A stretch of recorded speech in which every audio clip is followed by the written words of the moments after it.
Welcome back to Secure Boot approach number 8, so that we can have Secure Boot into Super Grub2 Disk. Yeah, so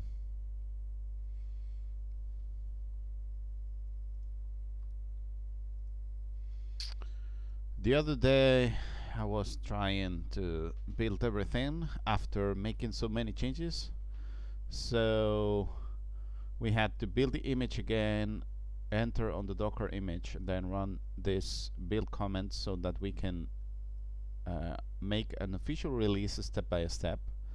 So I have already done this. So I am already in a Docker image. I have already run all of these commands, and the next one that I need to run is this one, and let's see if it's going to go well or not.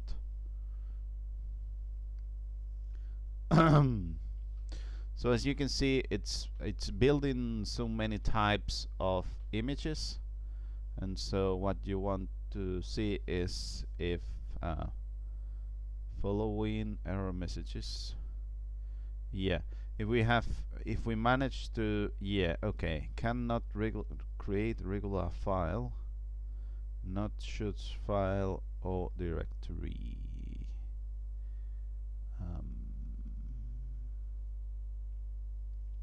Look at that. So probably Super Grub2 build secure boot binaries vendor default vendors. So probably there's something wrong here.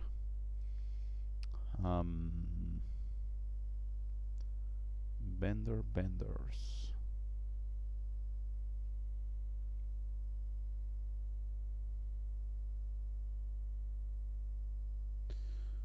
So wait a minute. Should we use vendors or vendor?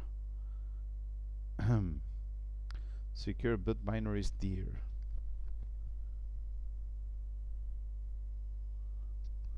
So there are two different directories, which is secure boot FE platforms. Secure boot download dir. Okay, and this one does not have vendors, isn't it?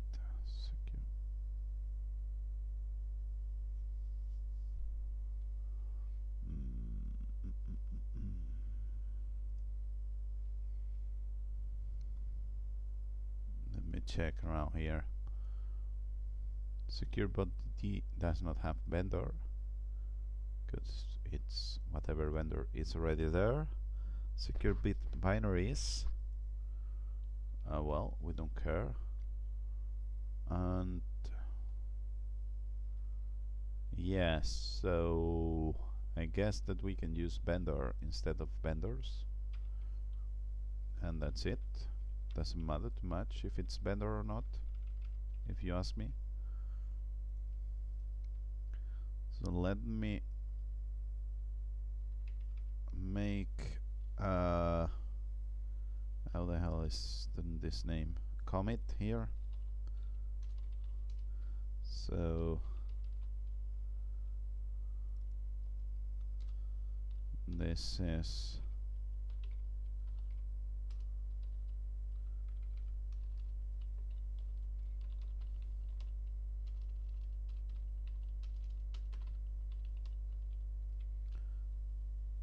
vendor typo. Okay, so now we should be able to pull, let me see, hit remote origin. So I think we should be able to pull master. So now we have this new change. That's right.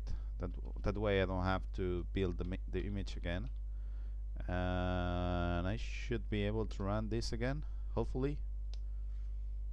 It does not mess up stuff.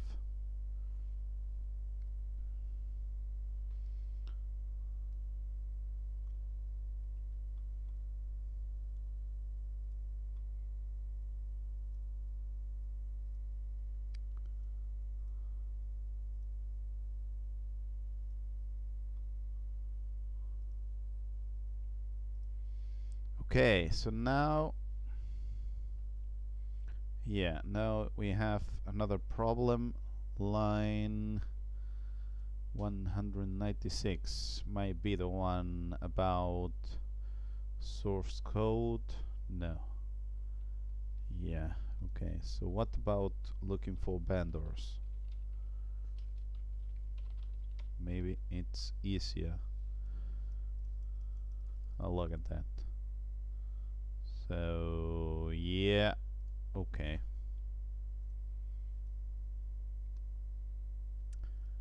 So I can make another commit, which is just fixing this, and then from here I should be able to force this pull so that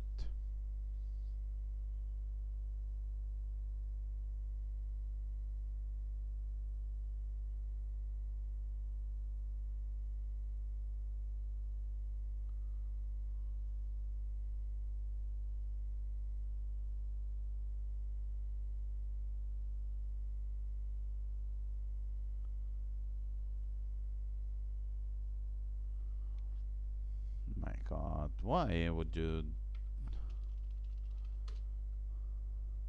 pull in without displaying how to reconcile?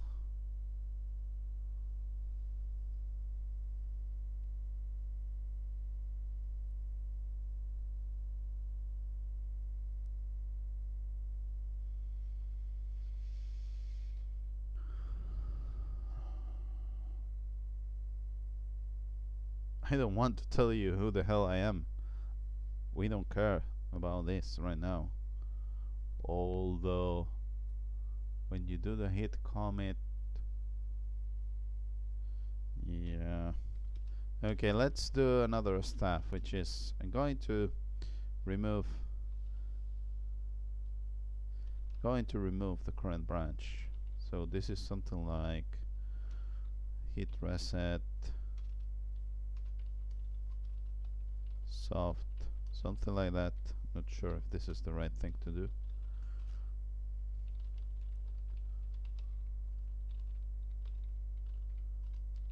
So now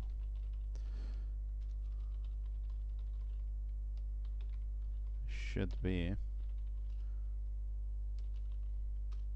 able to pull this again, but now it has worked, so I don't care if you don't know about me. So I should be able to run this, hopefully, and it's going to work as expected.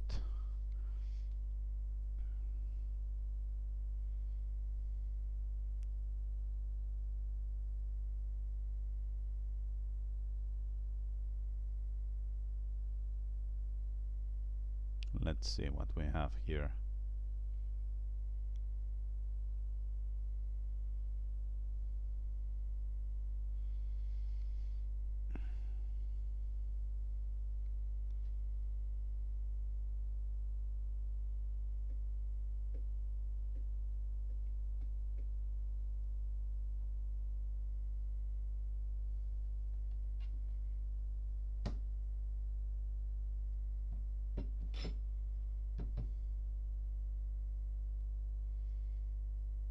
Okay, so now we have an image. Wait a minute, you don't have a Debian secure boot binary? This is not going to work to boot? What the hell is this? I didn't know that these messages were around here.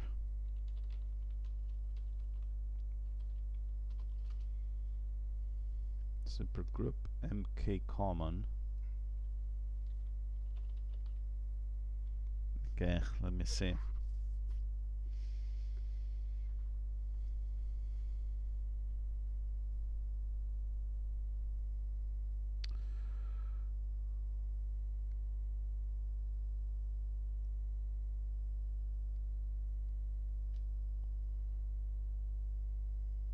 Okay, look at that. So in order to have the default menu, it uses Debian. So that means that you don't actually need a default directory, isn't it? Because you're going to copy nevertheless the image here. Let me see.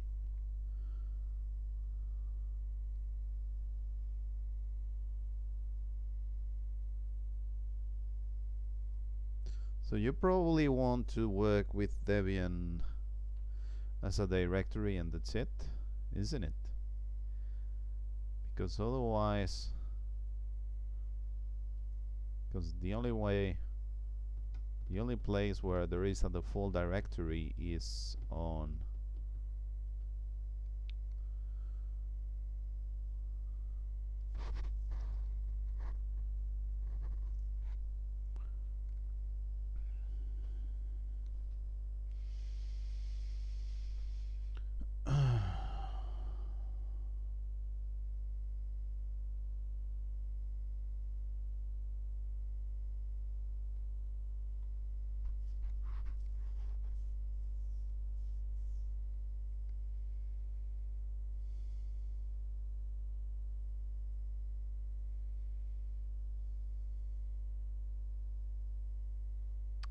yeah, we need to figure out how the hell do we do this. So we have this, we have two different universes. So one of them is the one which is here. I mean, the one which is inside the Super Grub2 Disk, Super Grub USB, with all of the different vendors. And the other one is the one which is outside of it, which is how you define all of this. And here there is where you use default or not. That's the question.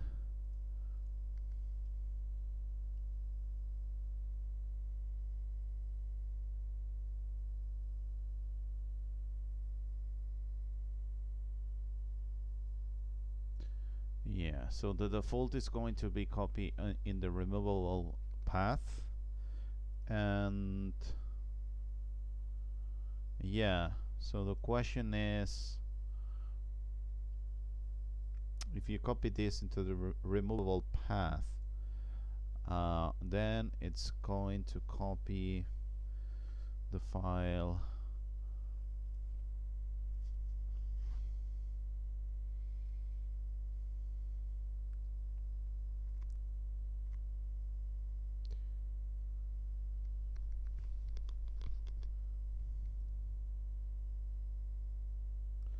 The thinking about this one is that it's not going to boot this group EFI, but the one which is on Debian, because this is hard coded, so that shim looks for Debian group EFI, if I'm not mistaken. So there is no way this makes sense.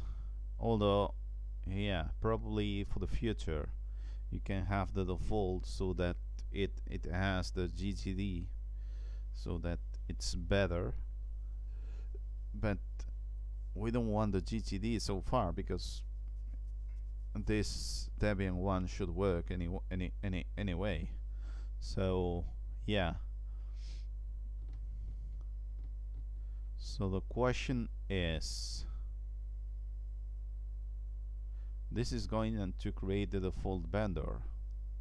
We don't want a default vendor. We know that the default vendor is Debian, and that's it. Yeah, we could even define a default vendor variable somewhere, and that's it. So I think that we could work around all of this by, yeah, I have another default one. So let me see. How the hell do we do this? So we should have the group build stuff, group build config. Where are you, my friend? Here you are. So this should be the default vendor. This is going to be Debian. Nice. So the default vendor, it's going. Maybe we might want to use this in other places, but what we are going to do here is to say that this is the default vendor, so that you only loop this one. Now I can use this here also. Okay. And here I have the Debian one, which is looped here too. Okay. And so the problem is that you need to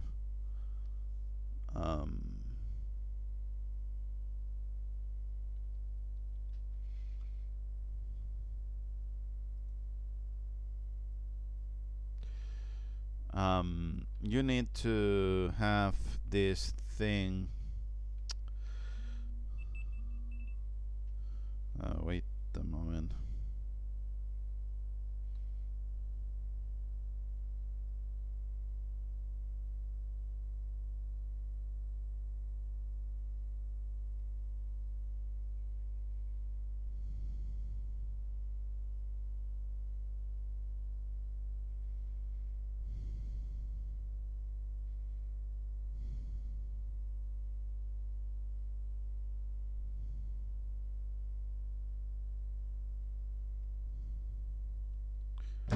Okay, so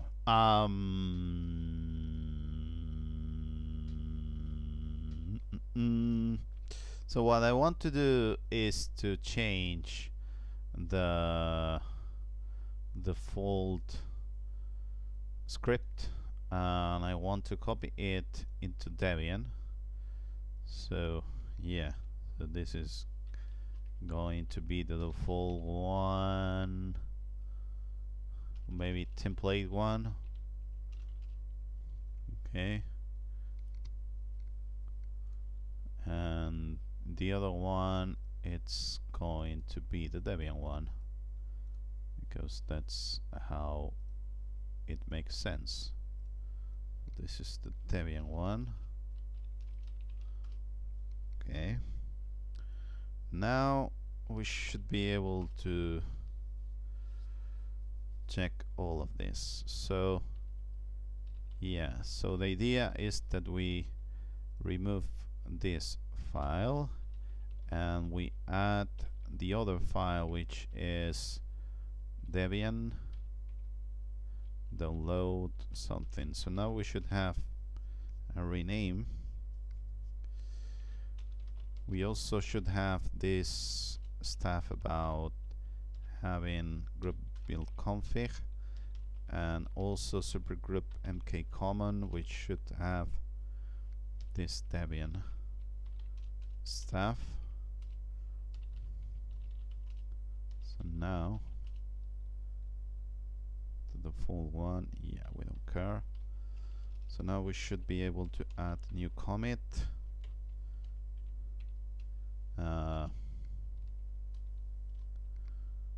Another way of stating that Debian is the default vendor.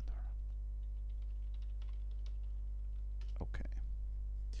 So now I should be able to run this again. No, wait a moment. Let's. Maybe I have managed. Okay, so now I should be able to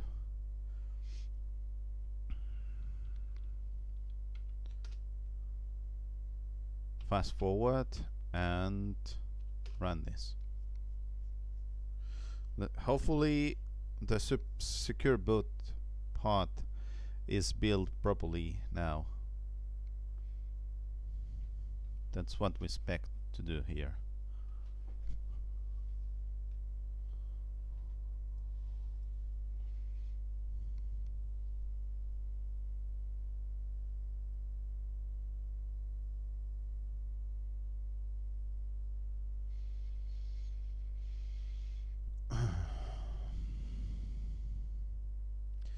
Okay, secure boot. Okay, now we don't have any error, but is this going to work as expected? Well, I have no idea. Let me see what we can do. Yeah, probably this one here. Let's take around. Let's see. So is this what we're looking for? No. We should have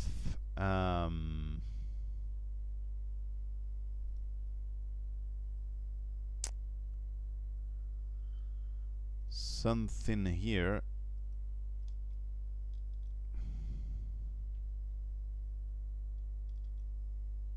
What the hell? Why can't?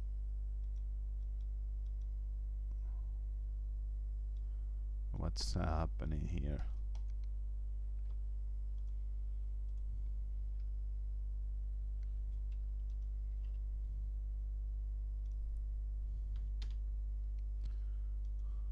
Why can't I select this? That's annoying. So we should have releases.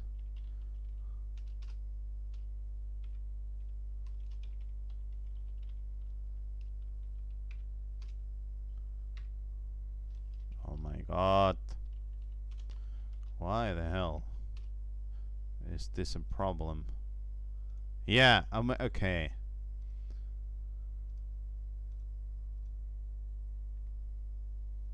Seriously? What's the problem with all of this?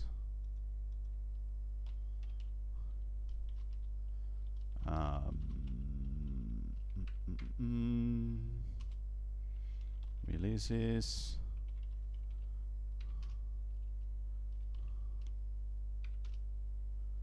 Okay. So I want to select the secure boot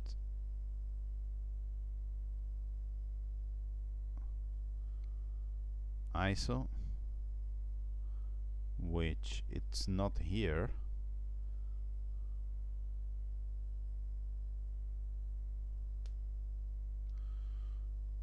Oh, let me check if we are missing any step.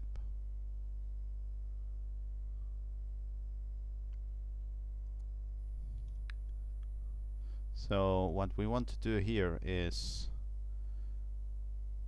run this command, then the source code, make the zip, checksums, release news, release changes, but which it's something from Super Grub official release, which is, where the hell is Super Grub official release? So Super Grub official release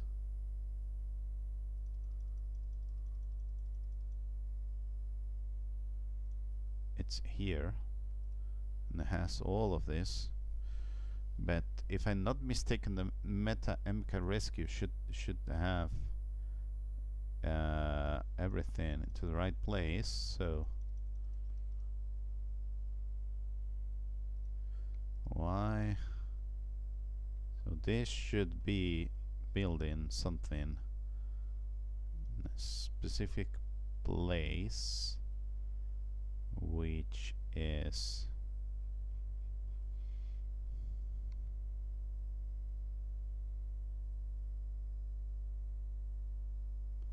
Super Grub MKSB USB secure boot.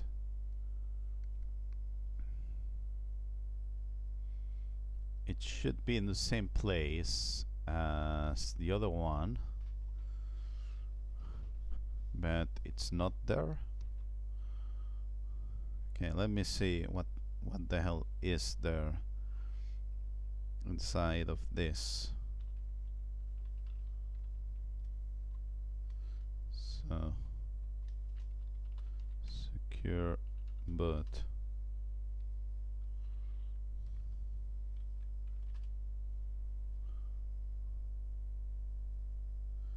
So this is found on the releases directory, and yeah.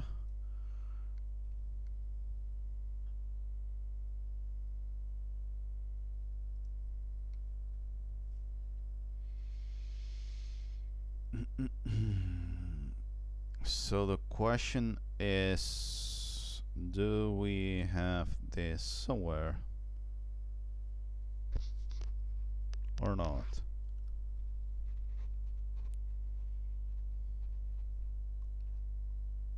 Shouldn't we have this on the releases directory?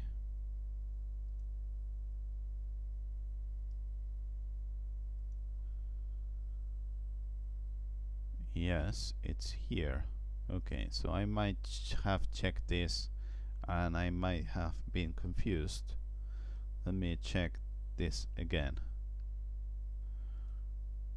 So this thing here,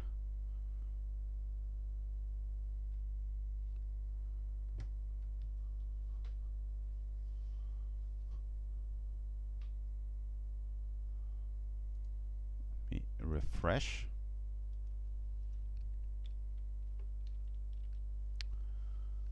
There's something wrong with all of this. Why will I be able to see this here, not the rest of them? Is this something about permissions? No, it's not.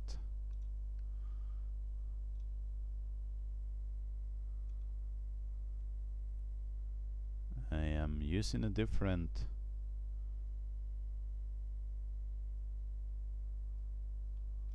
maybe I should reload this one, but no. Look at that. What the hell is happening here?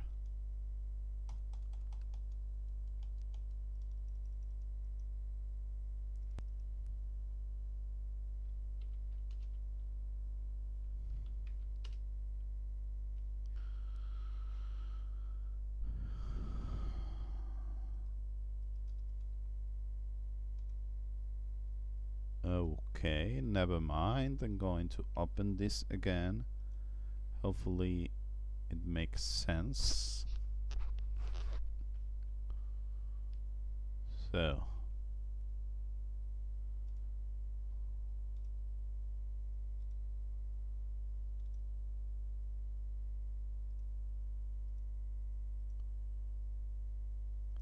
can we do any of this?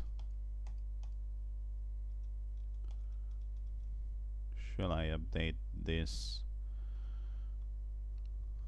I might end up updating Virtualbox because if it's not working as expected, there's no need to.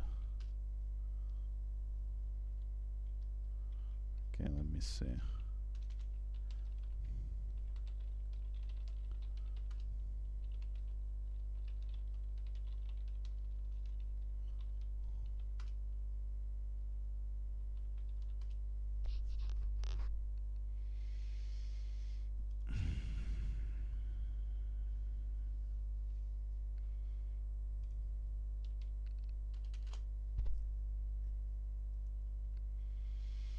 What's the problem with you, Virtualbox?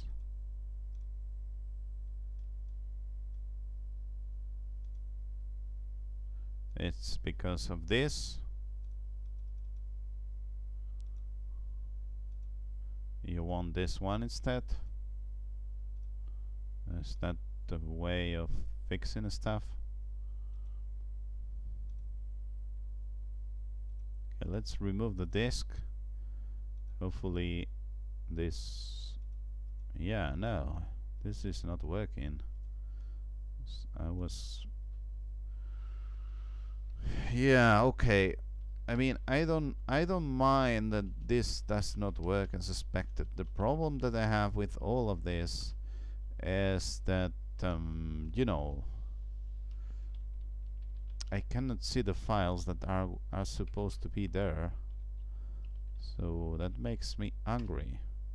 So we should see some secure boot images, and I am unable to see them unless you should be able to.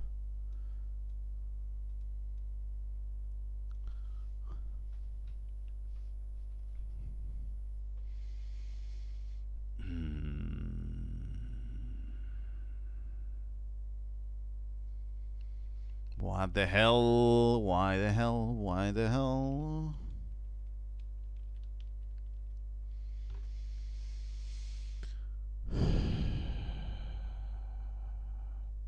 Okay, let me check here.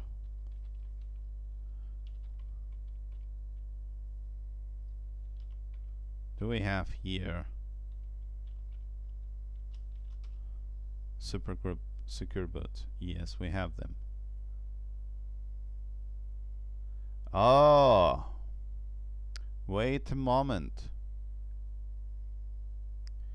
This is released. Okay, finally. This is released by default as a zip. So you cannot boot from a zip. So I need to make sure to... Yeah. Okay. Let me fix this. Well, fix. It's a way of talking. So...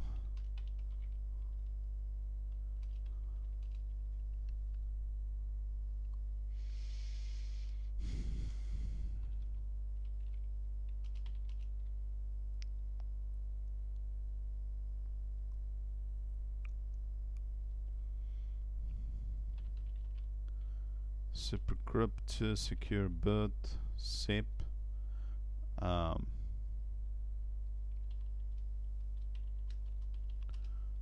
not sure if I have managed. Why the hell I have copied this?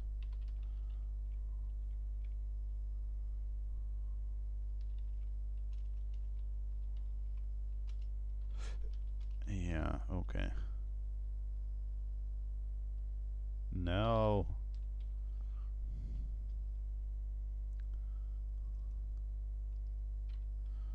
So this is GIT, isn't it?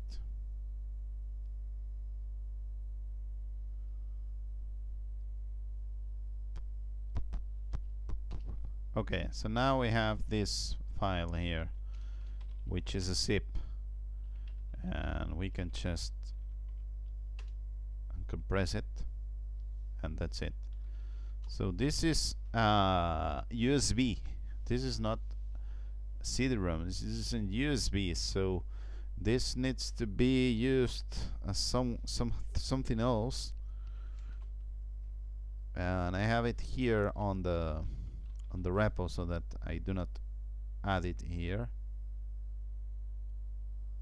Although, why the hell?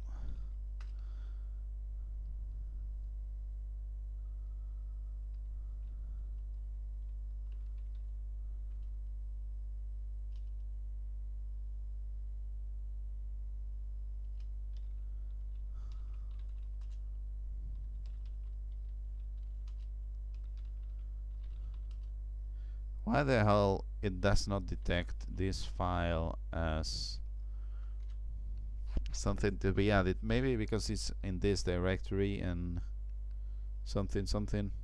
But anyhow, so now, yeah, so now we should be able to add a USB. as a boot system somehow, or do we just use KVM and that's it, because otherwise I'm going to be here all the night. Let me see. So we want to run, let's do it like this. So we want to run something like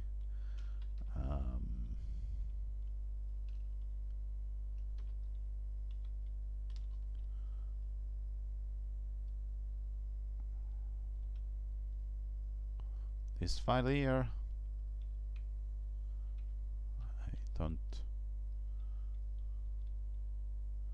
don't remember how to run all of this.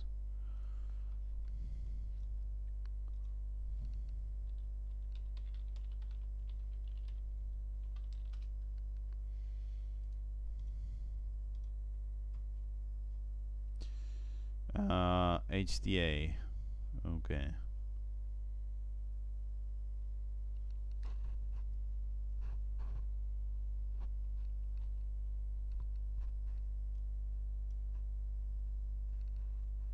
Oh.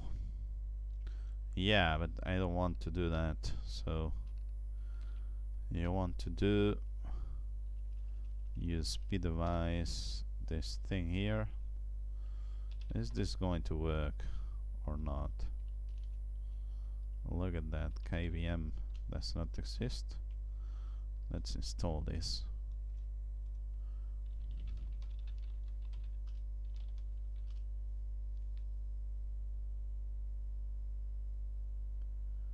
QM or something.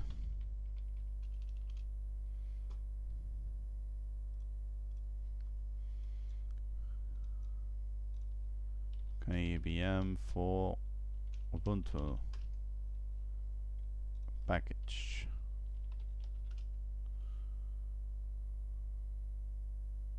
Yeah, KVM and KVM, isn't it? Yeah, that's what we want to install. Okay, let's try.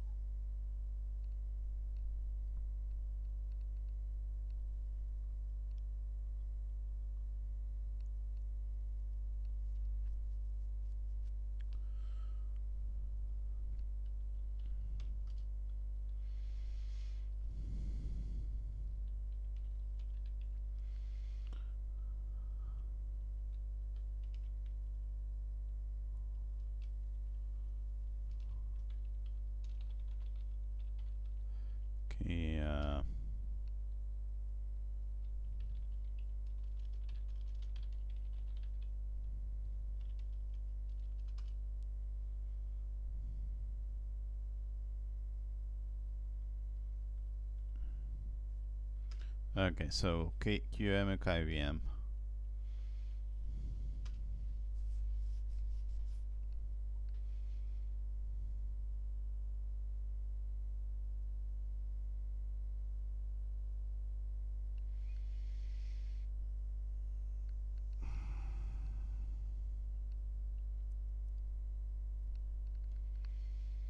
I mean,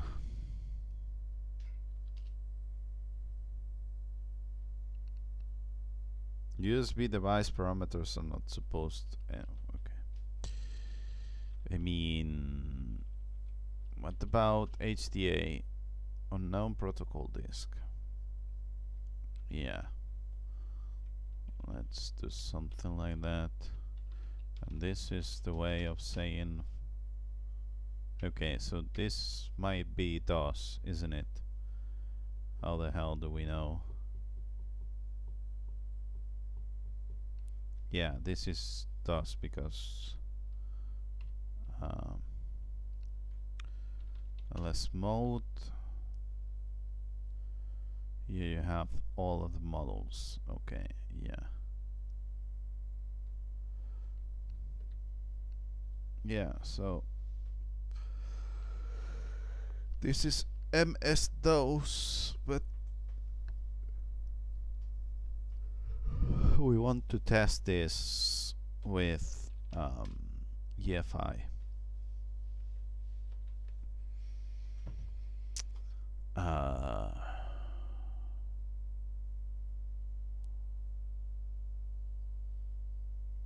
was wondering.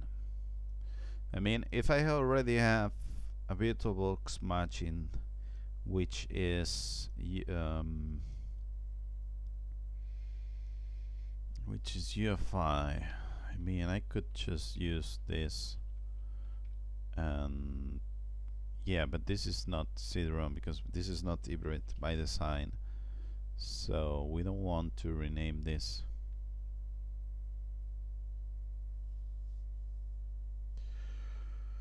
So I should be able to find something about how to run this someplace, but you know which one place it is?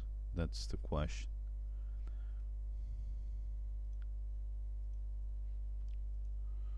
So I sent an email back in the day.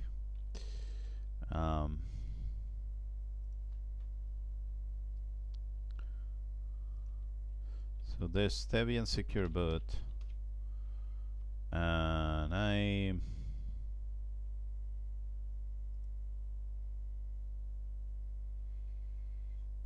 write an article which was look at that. This might be from me or from someone, and not sure if I am being honest. Where the hell is the history?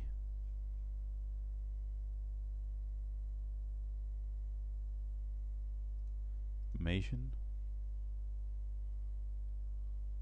Yeah, look at that. The first, yeah, look at that. The first version was mine, but then they managed to make it better, so that's nice. So let's make sure we have all of this here. To load, verify something. Yeah, create a script to launch the VM. Oh my god. Make it sectable and then something explanation. Use boot monitor. Subsequent boots. Secure boot. Demask. Boot citadel. Okay, I prefer my version, but you know, we might want to check all of this, so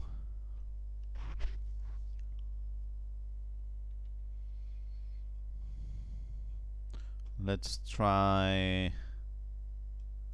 to run all of this. Hopefully it's good enough for us. Debian keyring, yeah. Although Debian keyring we don't care too much. Why would I want Debian keyring in an Ubuntu system? Okay.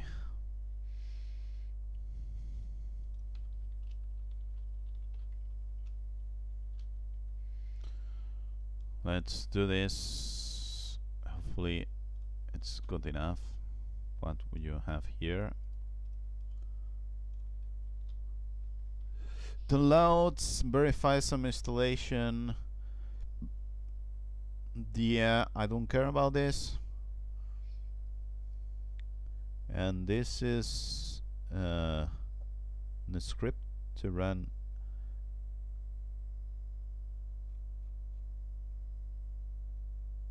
Yeah, but how the hell does this work?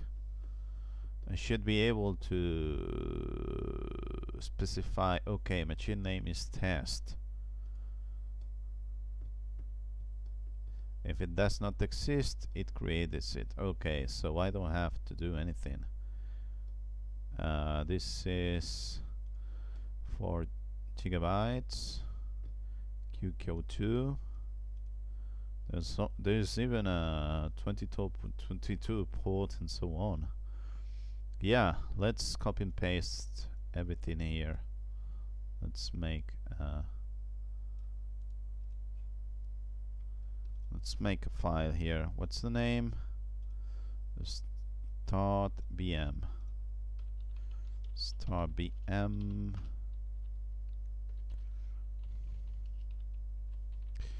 We need to remove this EOF here.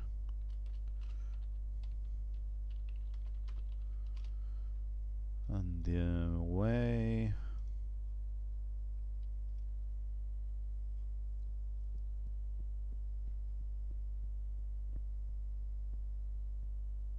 launch the VM for the first time with installation media.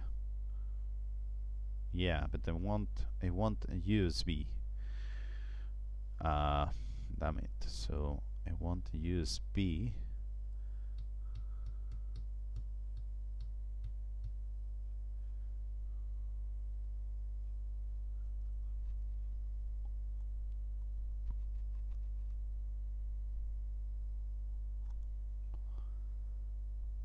So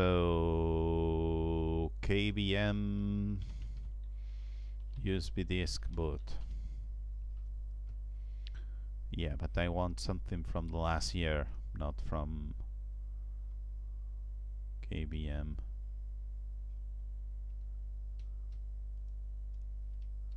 Let me see.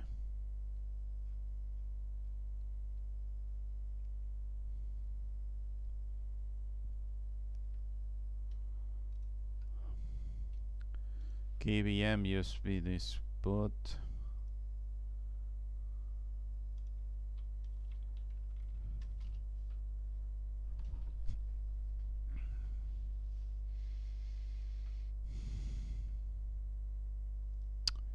Okay, let's do the other way around, which is using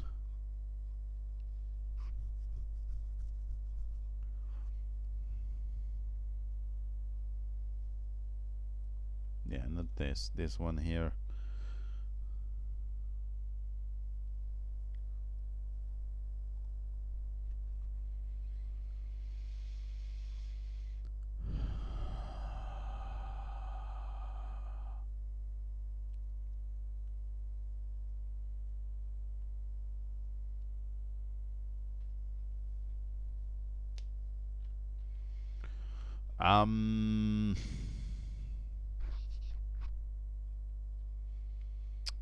Where the hell are you?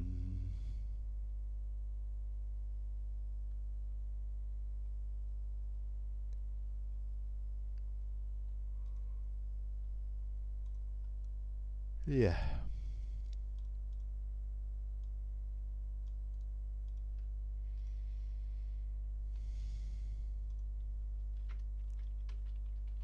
USB disk image.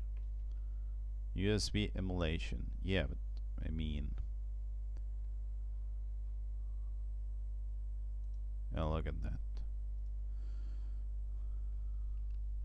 You prepare a Pine drive. Yeah, but that's not the way. Or is it? It's HDB.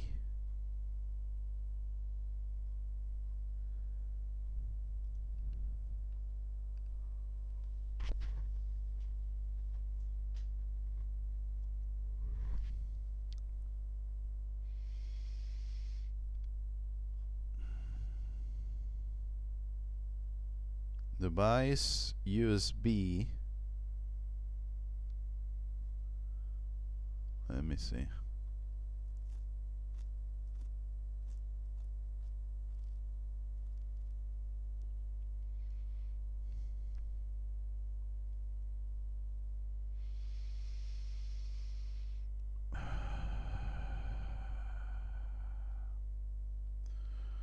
Okay, what about using HDB and that's it? So you've got this and you say HDB is this file, which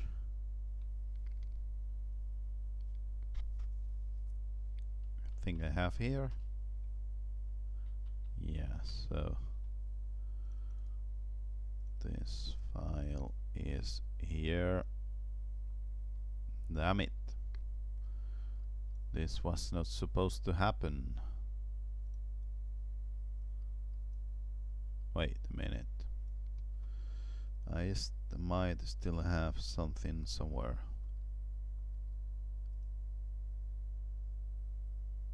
Yeah, okay, so in that case I don't care about this.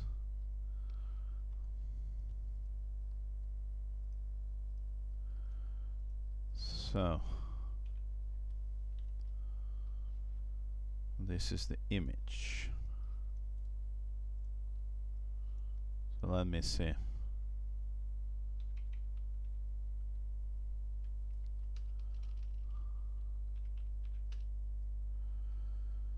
Guess has not initialized something something.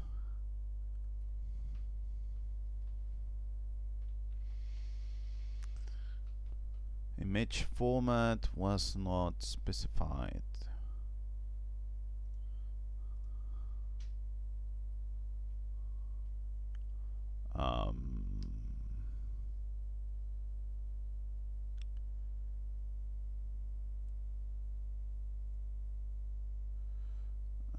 What about HDA?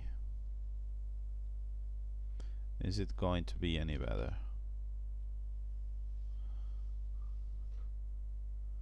Drive with pass something something exists. Yeah, okay, so boot D or something. No, because we want to boot with Tyano Care. Okay, so let me check. There was something on the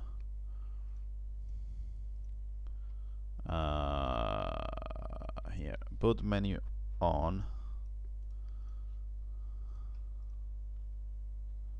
So boot menu on. Start boot option. This is awfully small. Yeah, so probably we have these two files, but this should be boot in from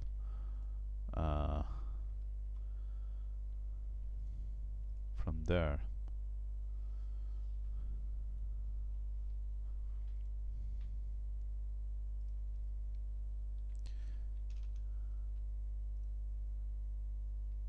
QEMU.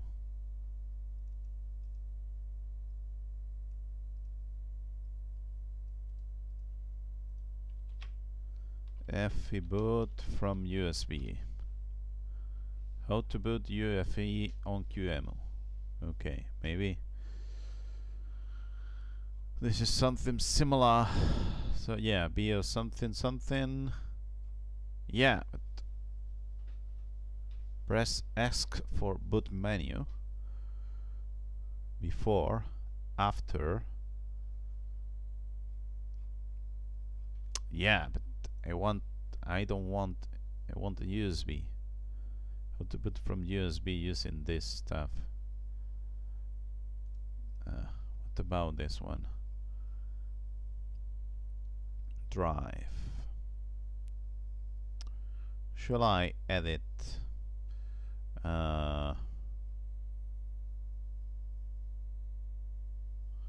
Yeah, maybe I should just edit the matching that we have from here, and that's it, because otherwise. So this makes some assumptions, which is that the image is this one here, which is nice, but at the same time it's not. So drive file format raw. Okay, start HDD. So this is format raw. Okay, and what you want to have here is the full path to my image, which is whatever. So this full path, I can show it on one of the format calls, which is this one here. So let's copy and paste it here. Nice. Hopefully this is enough for this to work, more or less. Okay, so now we have the Debian version. The question is, do we have models? We should not have models. Is this the right way of checking if we have models or not? Damn it. So I'm not sure this is enforced as secure boot.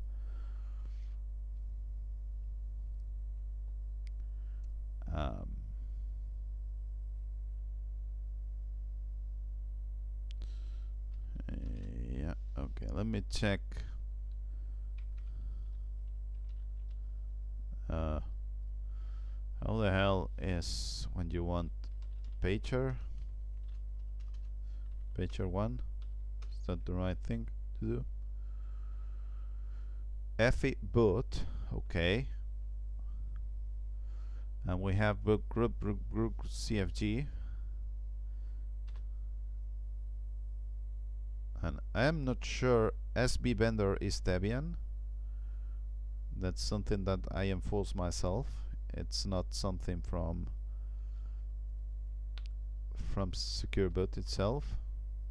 But I think that when you boot with secure boot, you should have no models. It should be everything to the same place. So I'm not sure if we are in the right place here.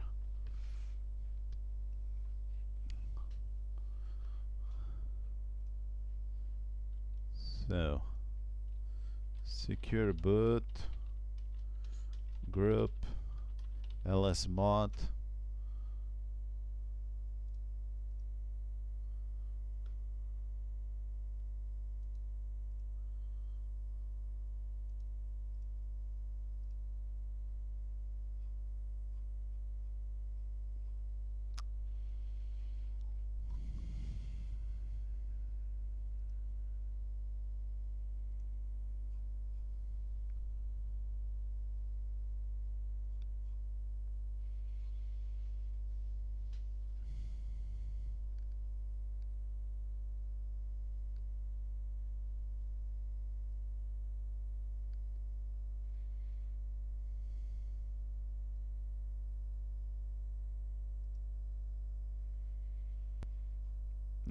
Okay. What the hell is this? Secure something something. FE stuff likes to secure boot drama. Yeah, but the question is, once you boot into group,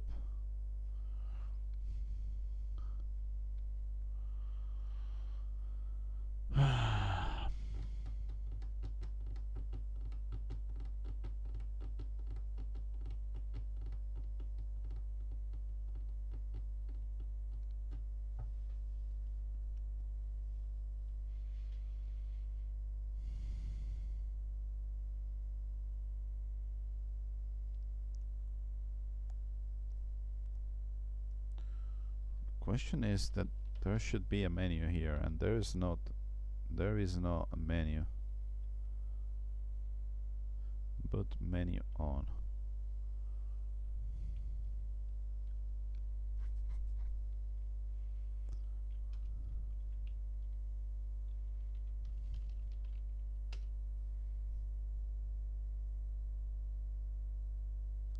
Start boot option. How?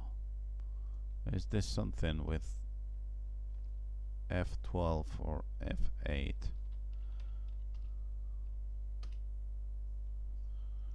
I remember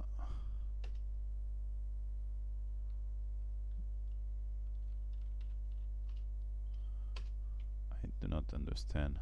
Start boot option.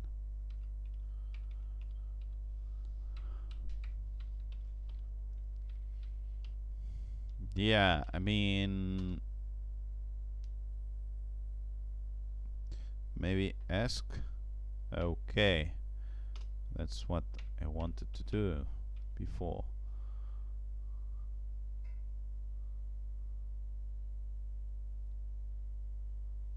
Device manager, boot maintenance, boot options, add boot options and so on.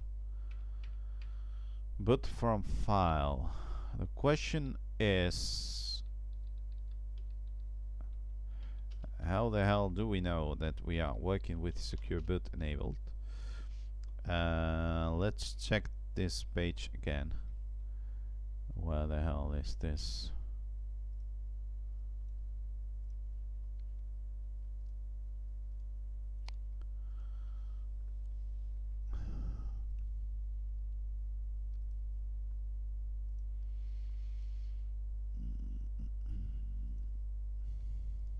Explanation. Change the boot order.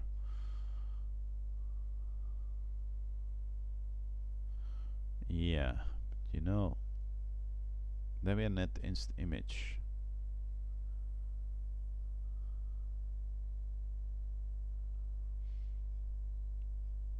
Boot monitor.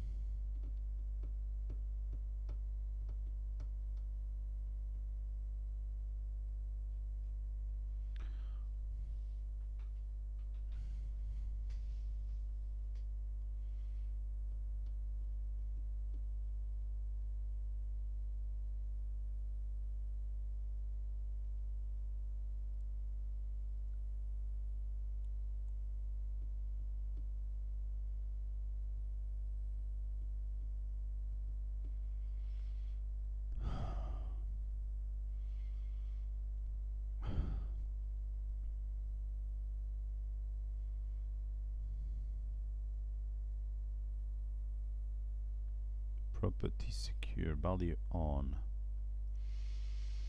Yeah, I might need to create Linux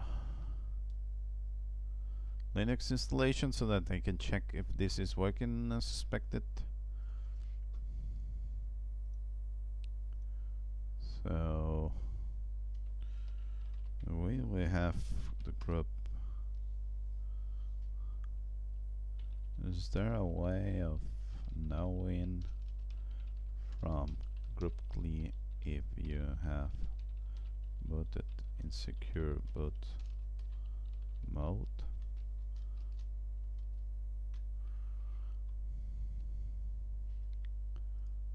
Okay.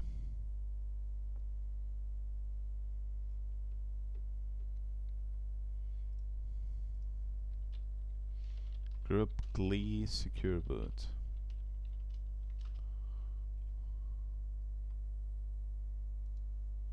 Testing.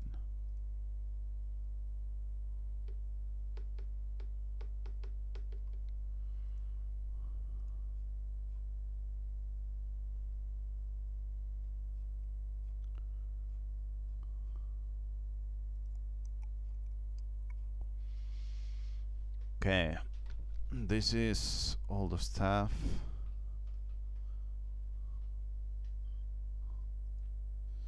But about ls mode or ls mode here. Yeah.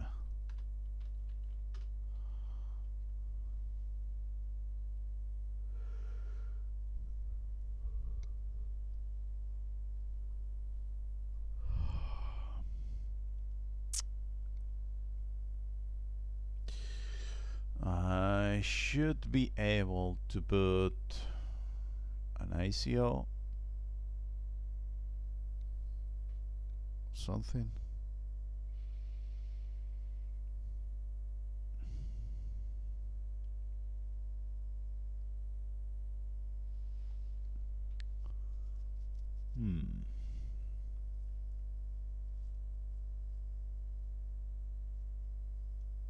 I'm pretty sure that you had to witness this. Wait a minute, where the hell is the... Yeah, the VM has ended here. Secure SSM on? What the hell is that?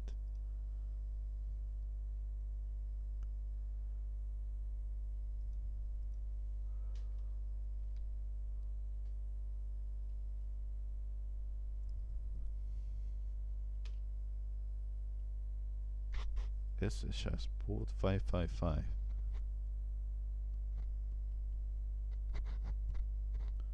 Yeah, so I have managed to load Debian, but I am not sure. LS mode. Okay, yeah. Maybe the way of doing this is trying to load a new. Wait a minute. Trying to load um, a model, so which does not exist by default here. Um, so I'm not sure.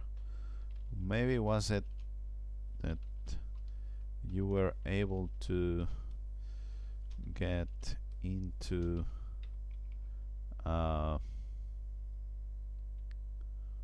what the hell is this? MS-DOS1. So one of these files had the X something something. So you should not have any of this because, yeah. So maybe we can try to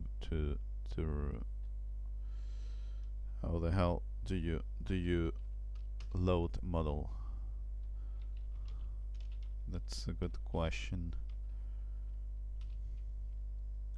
Load, is there a load model?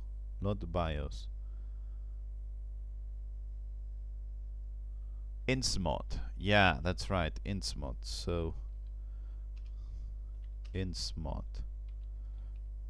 So what you want to do is something like insmod l something, and that means that you are in group without secure boot, because else you will be able to check. Yeah, there was something about EFI, isn't it right?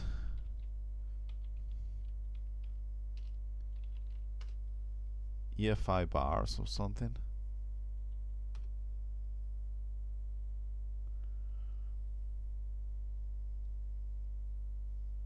Linux EFI.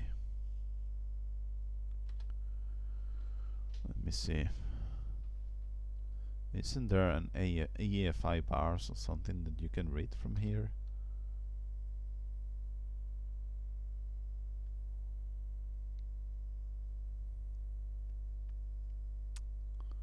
So apparently you can load models from here, and I don't think this is the right Debian stuff that it's used. So let me see.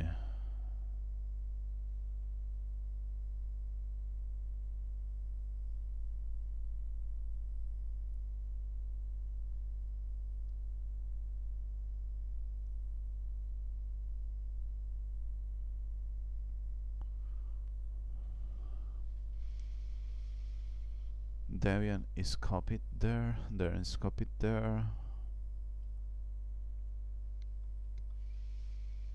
Okay, I'll be back 5 minutes or so.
Okay.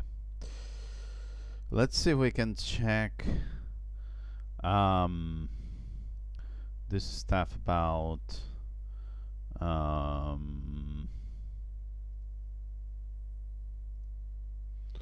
secure boot. So this should be something like secure boot group2 ins mod check. Look at that. Don't allow ins mode when secure boot something something. CentOS.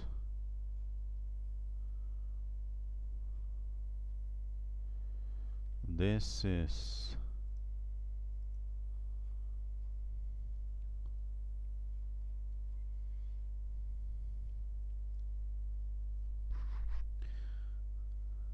group EFI get variable secure boot setup mod.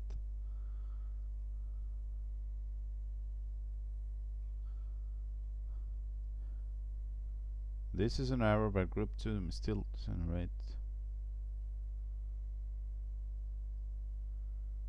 Okay.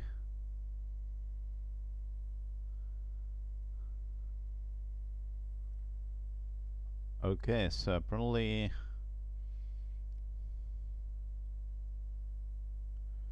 you don't say anything. Okay. For the Rust patch to forbid insmod and UEFI secure button bears fine.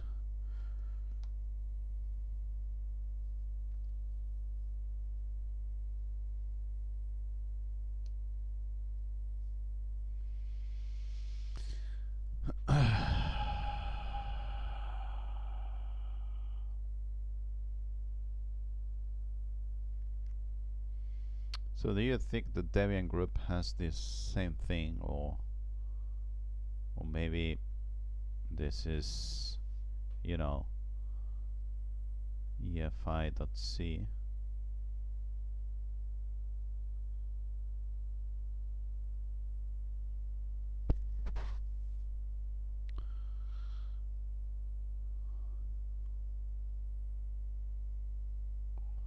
Apparently once you run this, you should have something like this, but I'm not sure this is going to work.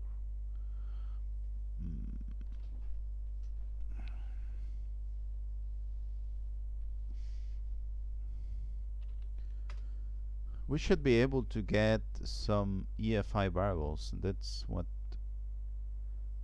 I'm not sure how to do that. Evol.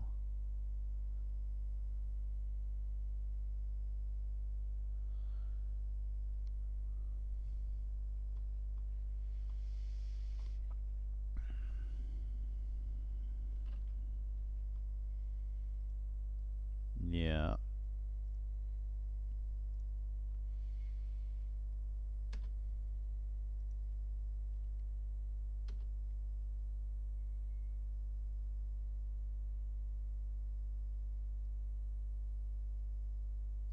ls EFI. Maybe that's what we're looking for. I am not sure about this. Okay, look at that. There are some files here.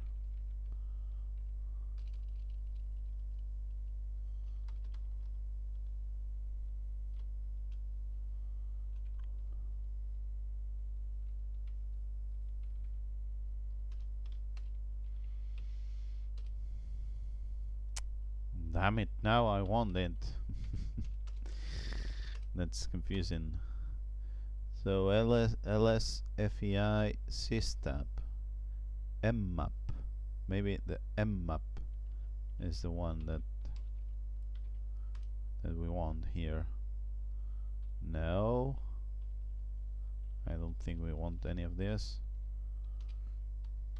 And then you've got ls efi systap signature vendor something something. I'm not sure I'm going to be able to find this properly.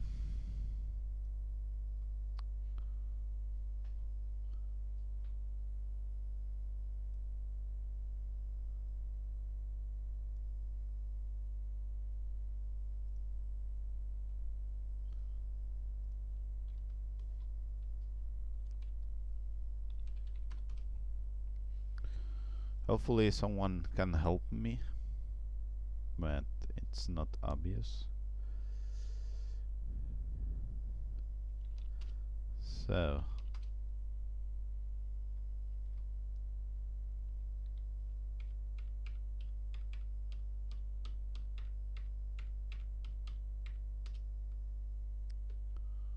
but from file, but options,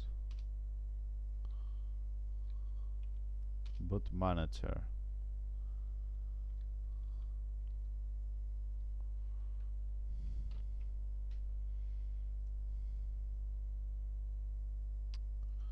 Yeah, okay.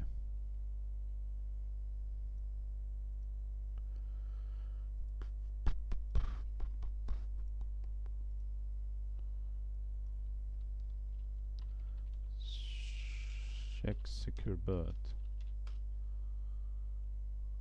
Secure boot bypass. Yeah, okay.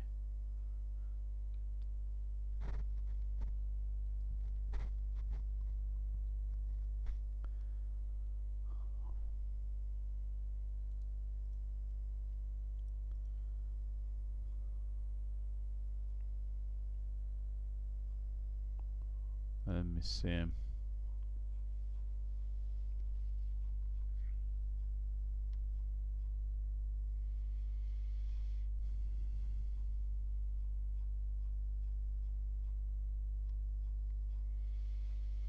What the hell is this? Manually something something kernel models. Yeah, there are some.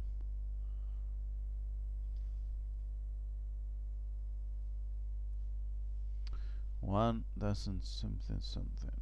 Yeah, yeah, okay. Secure boot with UEFI bootloader and group 2 only. Yeah. Controlling secure boot. Hopefully some of them. This is the guy from. What's the name? Yeah, he has a bootloader which a lot of people use because it's graphical interface and so on. Not sure this is going to show group. Okay, group binary is something something.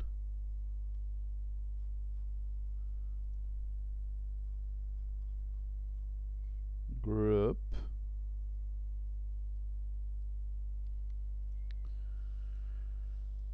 Yeah, this is the same thing. And this is how you manage to sign this.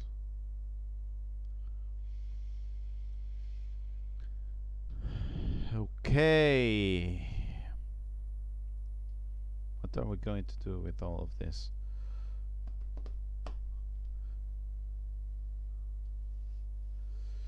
Well, we should be able to boot an image which does not have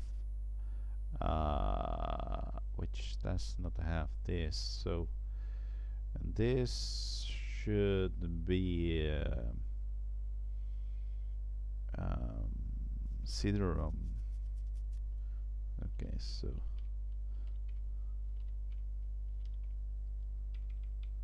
non-secure boot. So this is non-secure boot. So what we want to do here is say that this is CD-ROM format whatever, and that the CD-ROM is something something. Let me find the complete path. we should be releases to 6. So we should have a non-bootable disk here somewhere. The hybrid one, multi-arc. Yeah, instead of hybrid, it's multi-arc. I think multi-arc side ISO. Okay.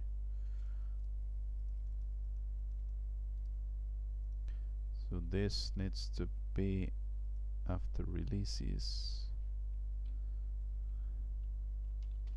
So I guess okay.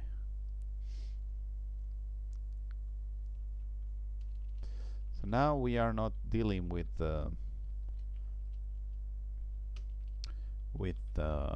usual. No, yeah, I mean, could not open. Now we are not dealing with. Hopefully this is good enough and I don't have to do anything else. Now we are not dealing with Secure Boot 1, but something else. So this should fail with the CD-ROM.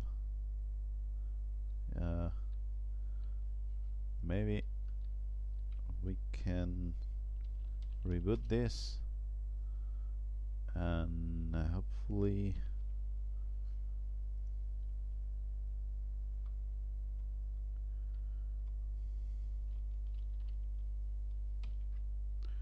yeah, okay.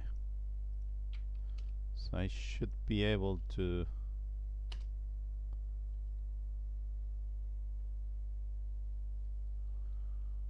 oh, I'm missing the boot menu. That's right.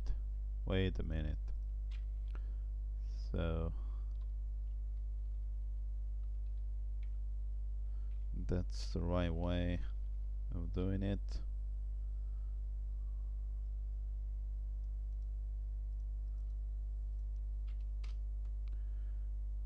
Now we should have the menu, which we don't know what the hell it is.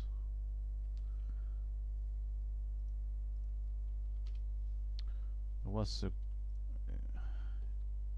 okay, ESC makes you here. So boot manager, I should be able to boot from the CD-ROM.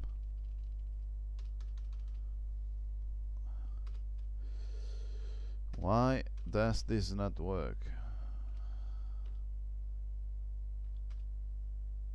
Oh, look at that. Secure boot enabled.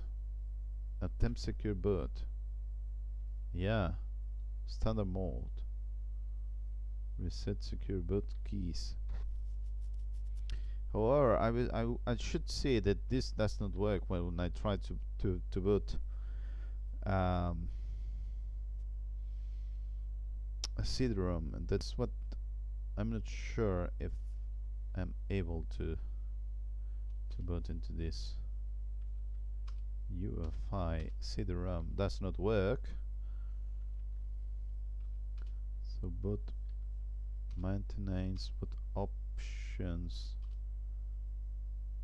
What the hell have I find about secure boot here?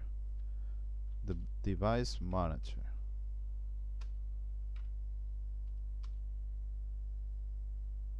Please reset the platform to take effect.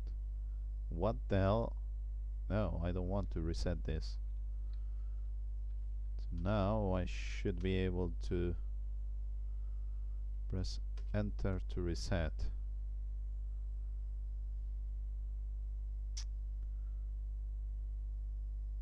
Damn it.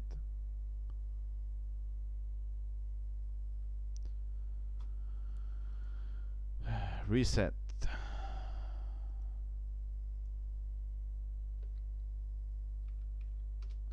So I should be able to boot. Okay. So now As you can see, there is no secure boot. So if I reboot and I decide to go here, device manager, secure boot, and I want to attempt this,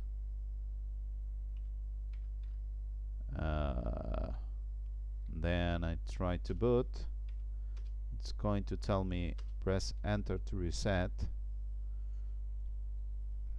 Well, if I reset this and I attempt with ESC to boot this DVD, it's not going to work. However, if we exit everything here and we modify this, so start SGD non-secure boot,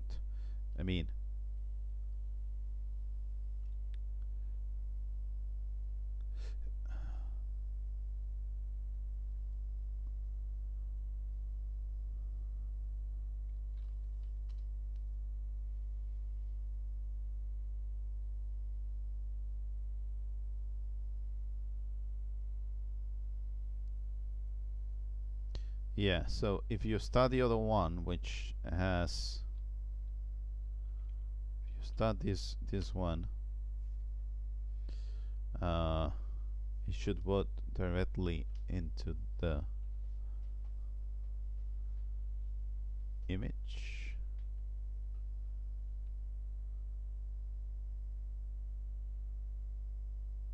Why isn't this trying to boot into the image?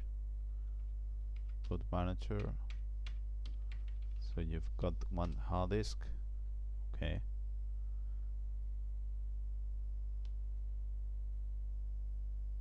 You've got one hard disk. Okay.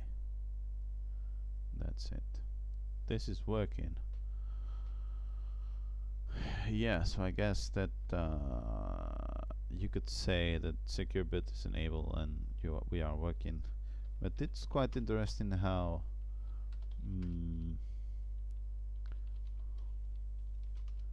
yeah, that how this is not helpful.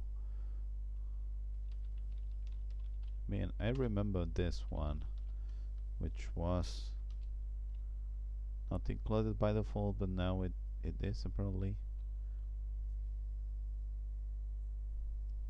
And you also have a lot of code here. So I think we have managed to make this work. Okay. So yeah.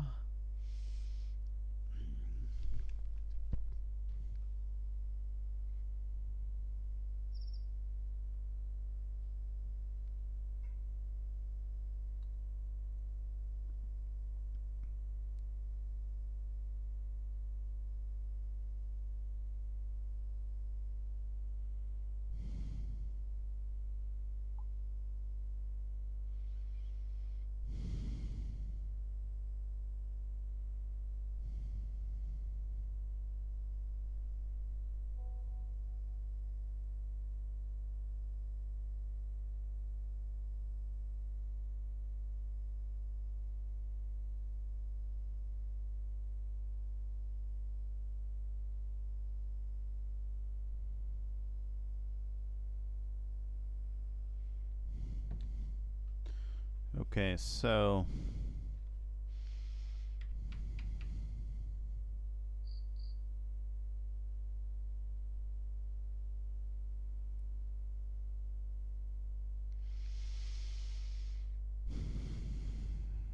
I think we are done. So, but I would like to check.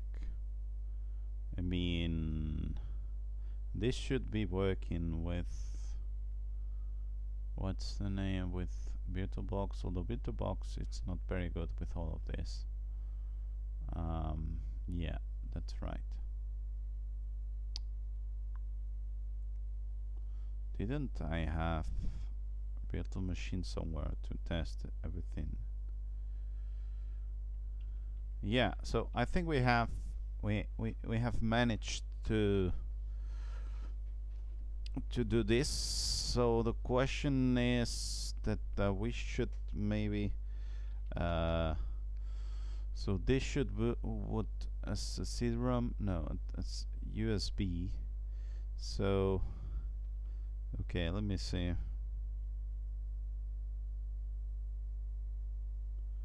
Yeah, okay, let me see. So here we have non-secure boot and we have secure boot.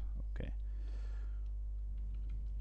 So the problem that I have with all of this is that this is used as the first drive, and yeah,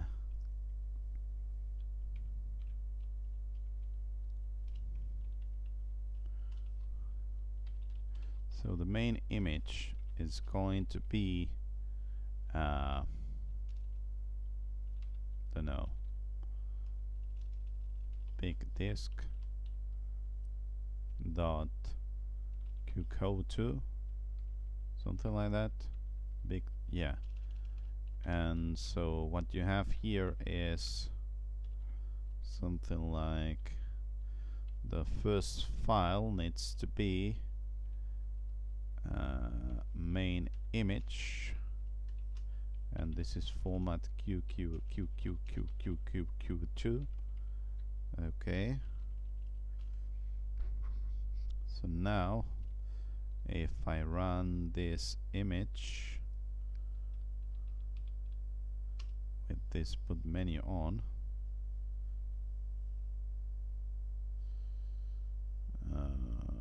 wait a minute, it says that it does not exist because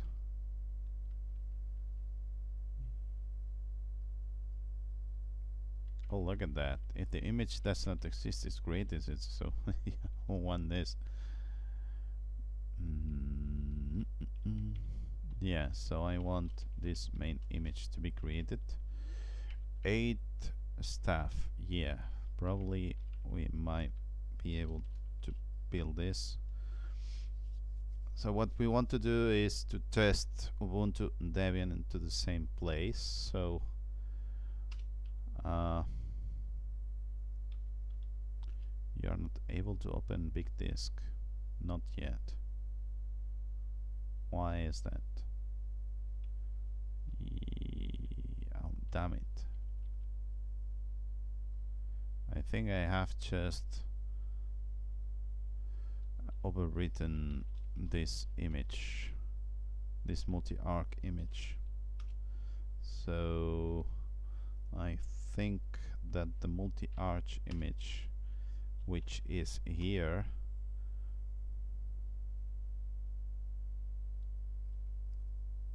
yeah, this date is from now, so I should be able to copy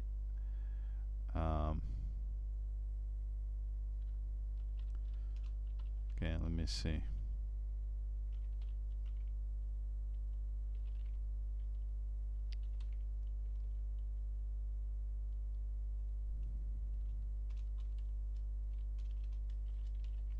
Is this the right thing to do? Yes, it is. Secure boot. Right, so we copy it, then we just uncompress it, and yes, we want to replace this one. So now if we go back to our special something, we have fixed this problem and we should be able to create this file here. Okay, and this is not working because it's trying to boot from the first hard disk. However, if you reset here and you press ESC on your boot, you can choose to boot from the second hard disk, isn't it? Yeah, it should be. So we have the first hard disk, we have the second hard disk. Okay, so this second hard disk is going to be the USB. Okay, and the first hard disk is where we are going to install stuff. So that's how we are going to do this. So now we should be able to work with this in such a way that instead of booting with an image from something, what we want to do is to boot from what's the name, from Debian itself. We want to make an quick installation, so Debian netinst or something.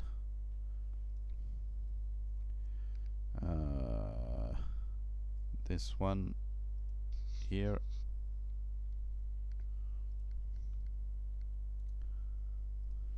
Yeah, so let's download this here, this same folder, so that, wait a moment, now we should be able to just use this image as the hard disk. Although, wait a minute, so I should be able to just, you know what I mean. So this is the second hard disk. Should be able to have another hard disk here, which is the third one, and that's it. So I choose to boot from this second hard disk manually, and that's it.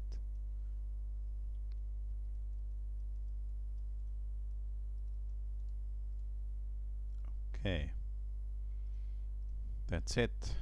Nice. Okay, so now I should be able to run this. So let me write this somewhere so that I can use it later.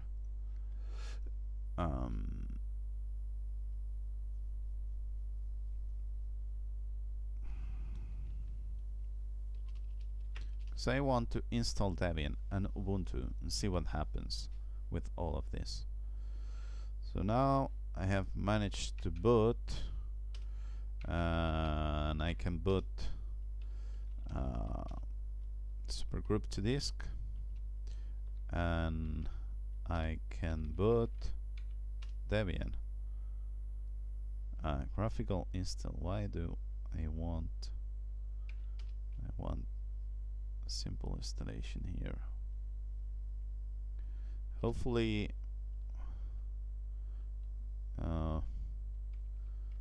what the hell, Europe, Spain,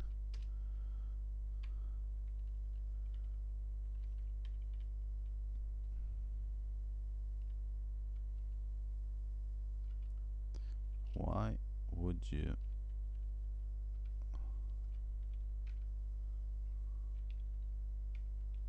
South Africa, Europe?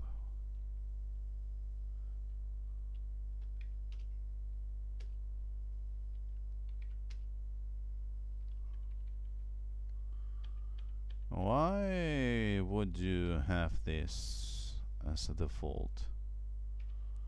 Well, it doesn't matter. Let's do this like this. Hopefully this is not a problem.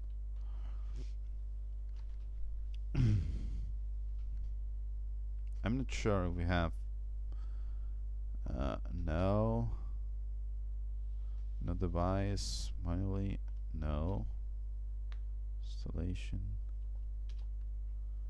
Detect and mount installation damage. My God. Yeah, because this is an image that can be run.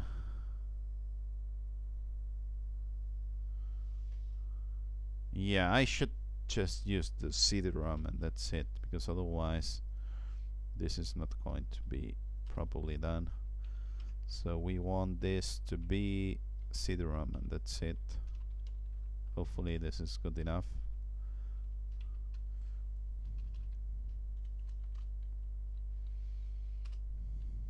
Okay, so we want to boot from the CD-ROM, which is here, I guess. Hopefully this is good enough for this to boot properly.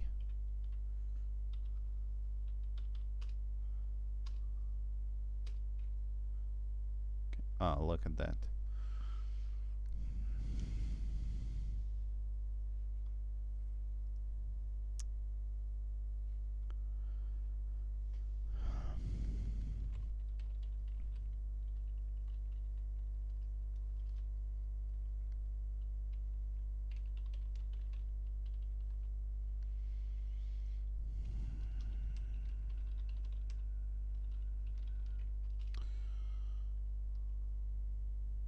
Yeah, whatever.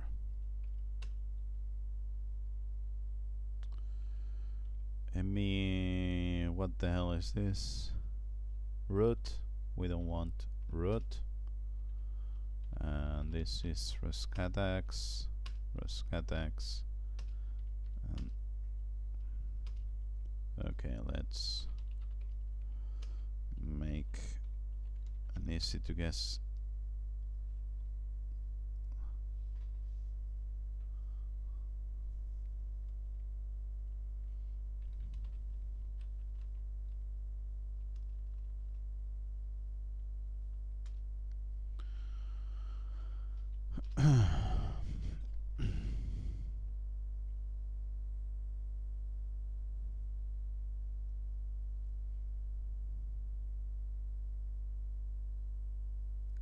Yeah, I want to run UEFI installation. So what I'm going to do here is wait a moment. So this is the CD-ROM. This is our hard disk, which we want to have. So we want 3 something hard disk, I guess.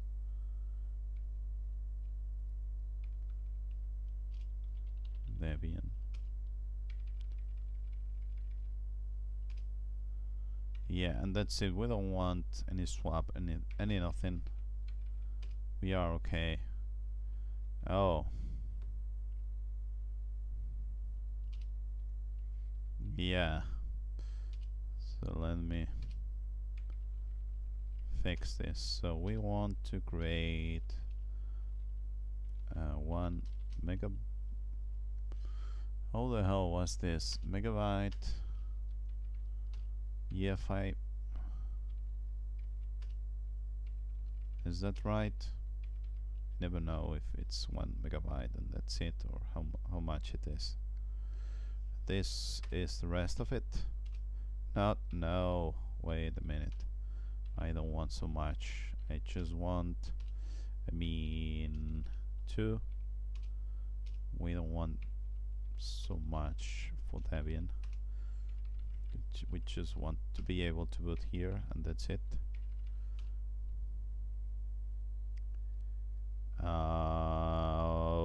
Okay, so let's say that this is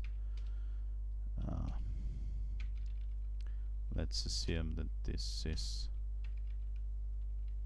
40 megabytes, 50, 100, okay, 100 megabytes, let's say. So this is EFI Okay, nice. Now we should be able to have this. But this is quite big, but we don't care too much. So Debian, here you are.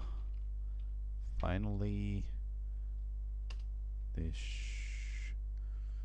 Okay, we don't want swap. Yeah, let's go.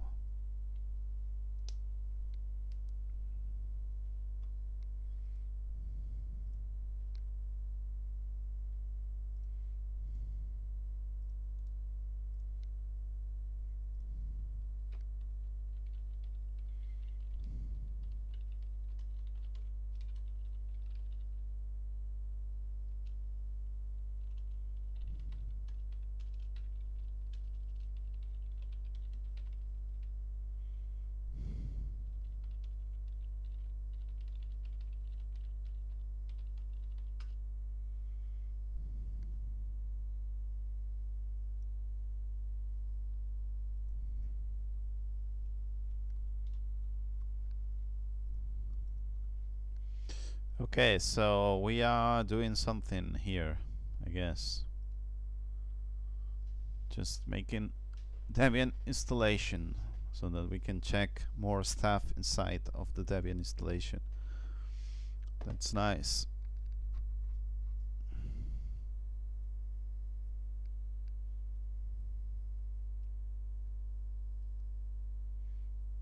This is nice.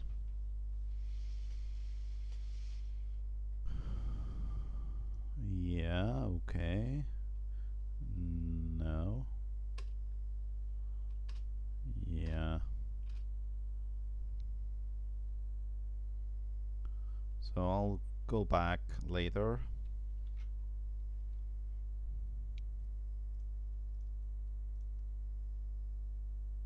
I'll be back later.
Okay, so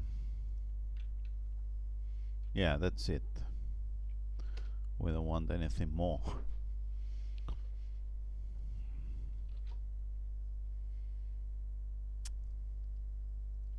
We also want to install Ubuntu.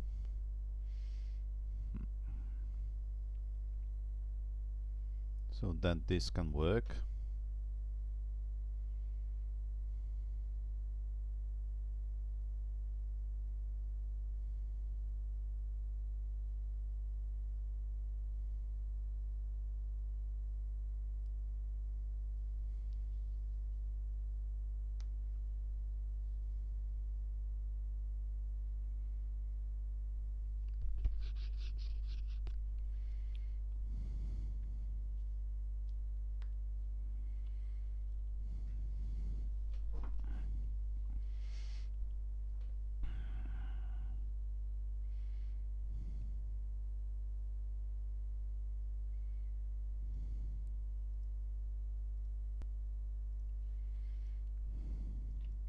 Okay, so probably we want to copy and paste this somewhere else. Yeah, okay. So we would need to download an Ubuntu image from somewhere, which I don't know. Ubuntu Minimal is no longer a thing, but there's something here. Pre-installed disk images. No.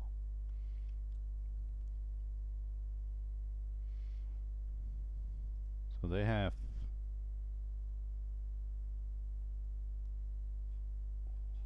yeah, these are not Ubuntu Minimal. Ubuntu Small. Small ISO.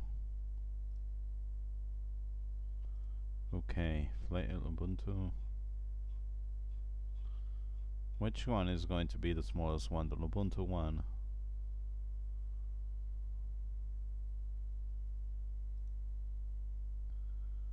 Okay, let me Ubuntu Secure Boot.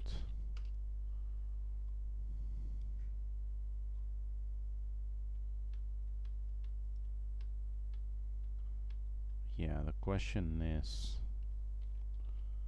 Secure Boot.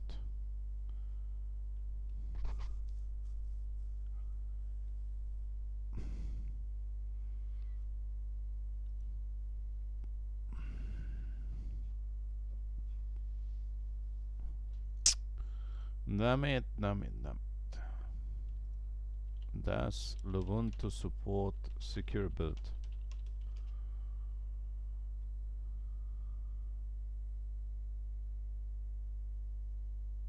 Oh, look at that.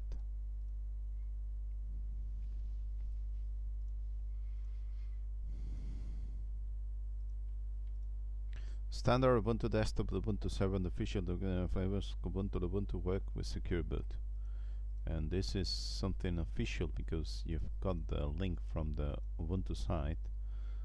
So I should be okay. What the hell? So I have managed to. Okay, so Ubuntu. Yeah, okay. Desktop. I'm stable.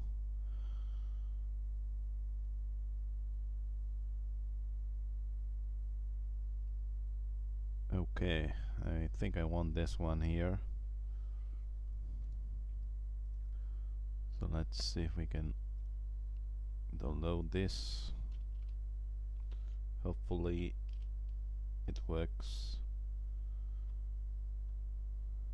Okay, so here you have please reboot, so that this is going to work from the installed disk or from whatever we have installed. Okay, look at that. This is very nice. Oh my god. Okay, so now Rescatax should, with great power comes great responsibility.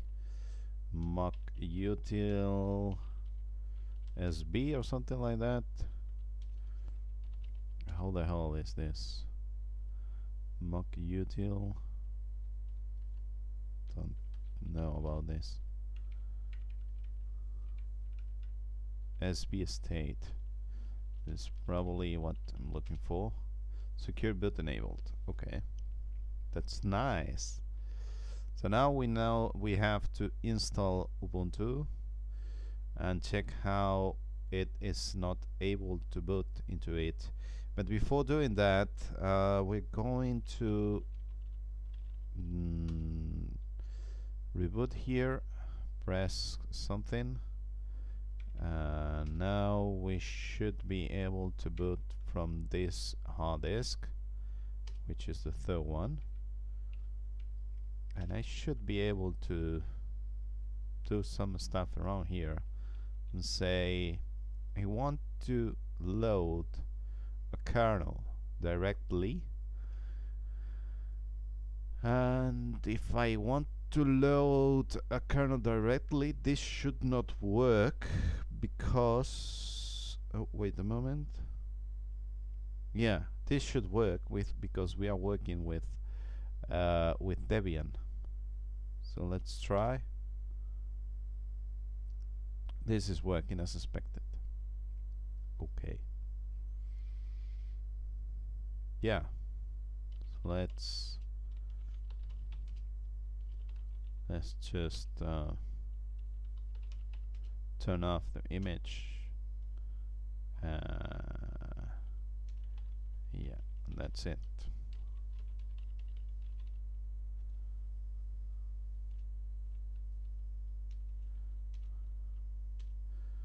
Yeah. Let's close the image from group itself.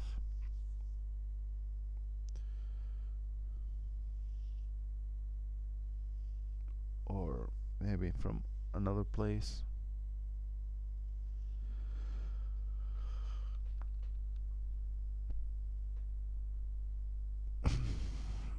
Okay, so ask and then boot manager, this one.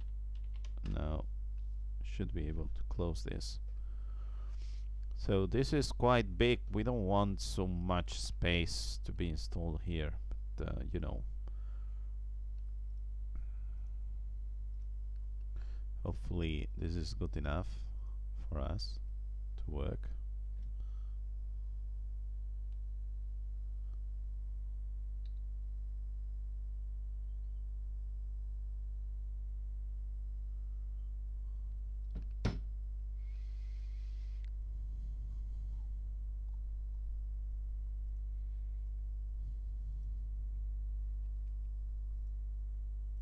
Okay, so yeah, in 1 minute we will be able to install Ubuntu alongside Debian, and we will see how from both of the group menus you cannot boot into the other kernels, but with Super Grub2 Disk you will be able to do so. So it's something that we need to test.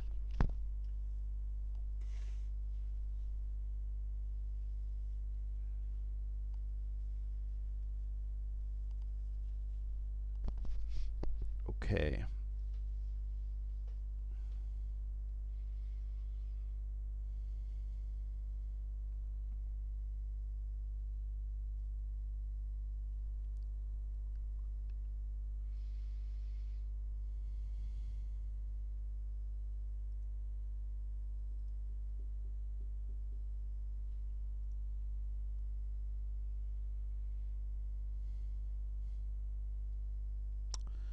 Nice. So if I'm not mistaken, I have already modified this. I mean, we should use the ISO file name, which is this one here, and we should be good. Okay, so now I should be able to boot from CD-ROM. Yeah, try or install. Hopefully. Oh, look at that. What the hell? Look at this image. This is an image that spins. Maybe we can do something like this so that we can check. Oh, look at that.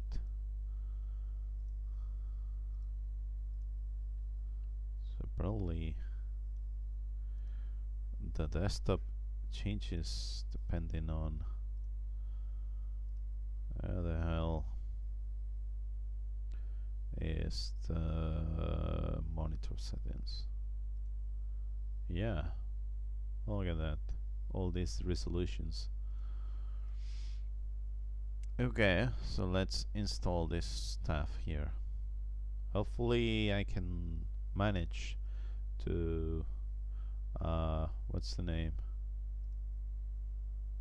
something. Hopefully I can manage to, yeah, so EFI is in this 8, yeah, that's right, and this should be a manual partitioning, and now we want to create, how much do we need to install this? 4 something?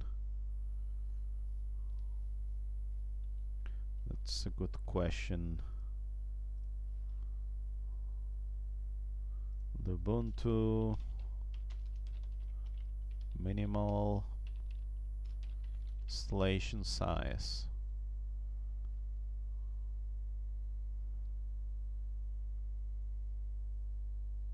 No, Lubuntu.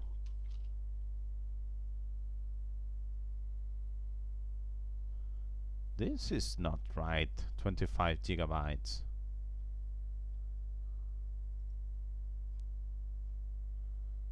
Okay, let me see. Installation system requirement. Ubuntu desktop. Ubuntu CLI. Ubuntu something. Yeah, okay. What about Ubuntu.me? Is it any better? Ubuntu.me.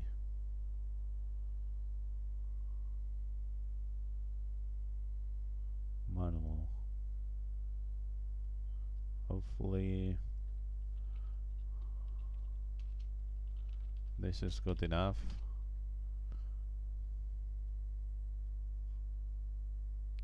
Installing Ubuntu. Installation.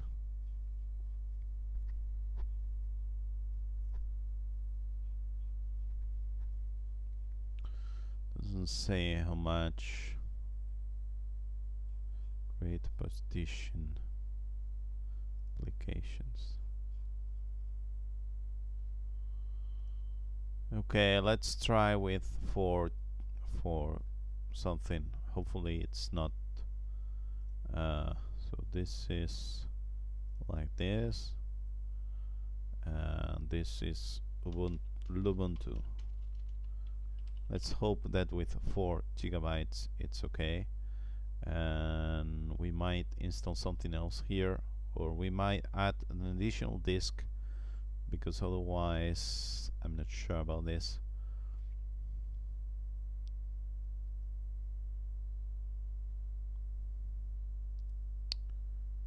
Haven't I chosen the place where the EFI was before? Okay, anyway, so 2 gigabytes just in case. Boot EFI. Okay, so this is boot EFI. not this one here. So we don't want to change this. Okay, so this is our EFI.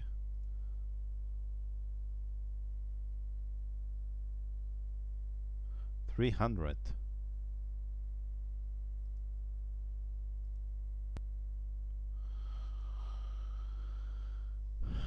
Why the hell do you need 300 megabytes into boot EFI? That's something that I do not understand. I'm going to ignore this advice about having 300 megabytes.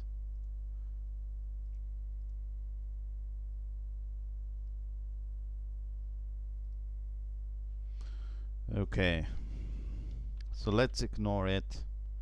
Hopefully this is good enough, and that's it. Yeah.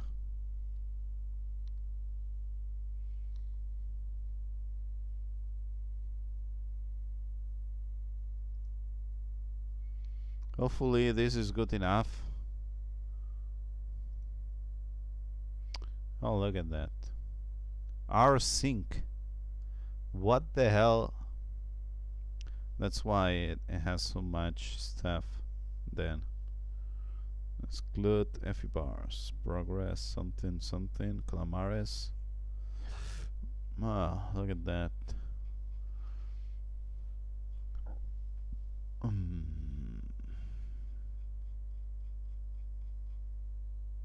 Why would you need 300 megabytes on boot EFI? That's. Oh, so right now it's unpacking stuff. Okay, I see. Hopefully this is good enough, because it has not told me if 4 gigabytes was good enough.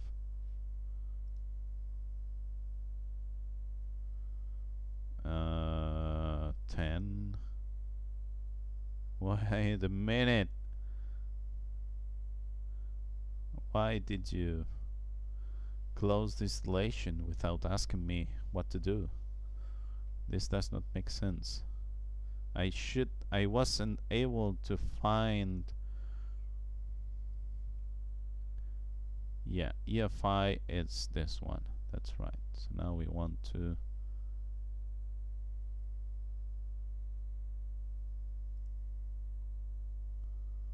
Yeah, okay.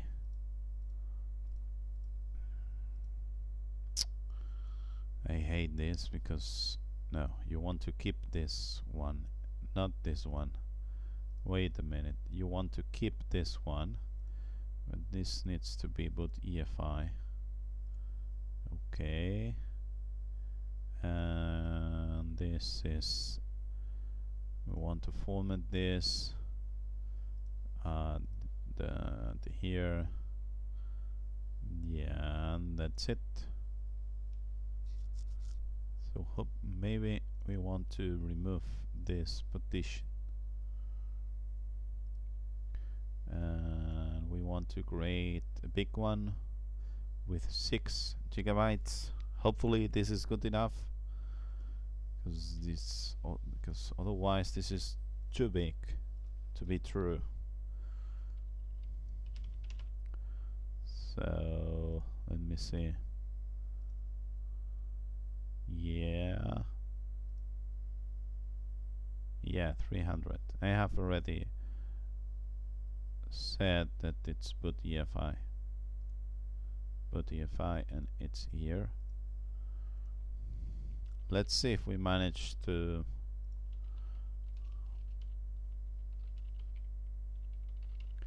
Otherwise I will have to increase the image size so that we can install everything here, because otherwise this is not good enough.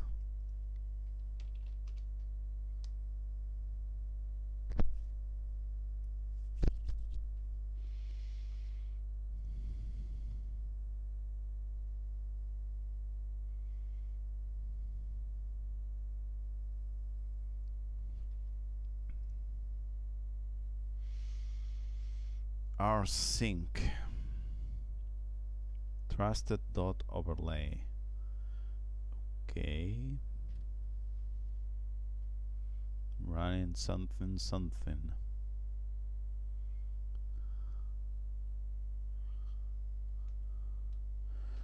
Yeah, okay.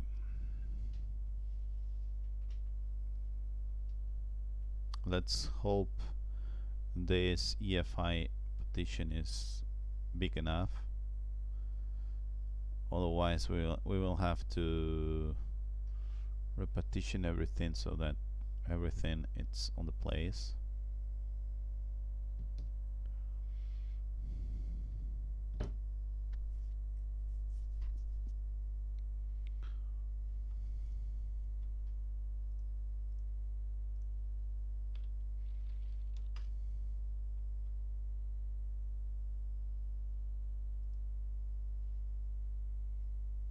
No space left on device. Which one? Create swap file. I don't want a swap file here. Oh my god! What would you create a swap file if I have not requested it? No space left on device.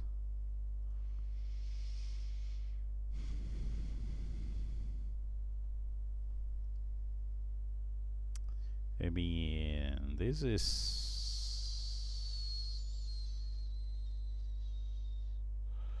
amazing.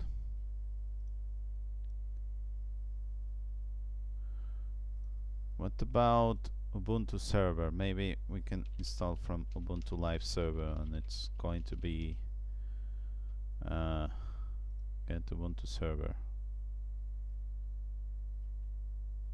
Manual server installation.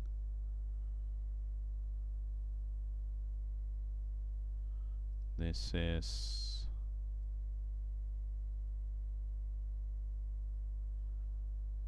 is what we want to do.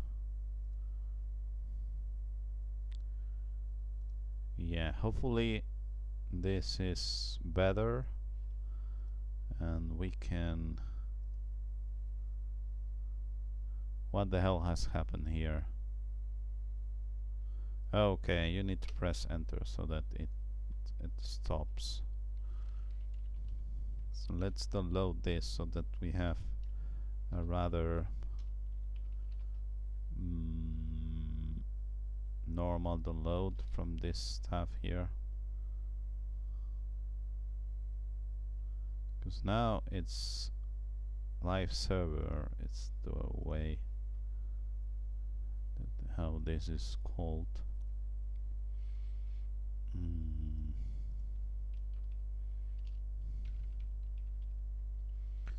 So this should be something else. This should be Ubuntu.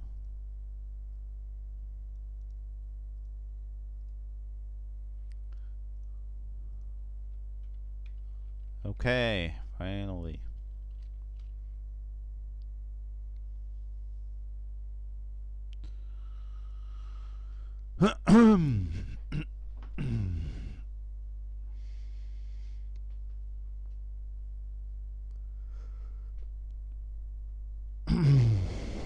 Let me see how the hell all of this works.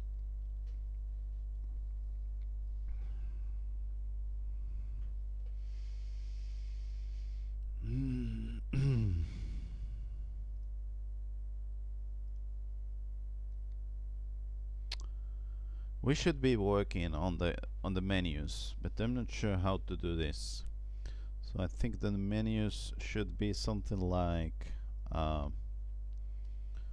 let me see, so that we can check the load, the background.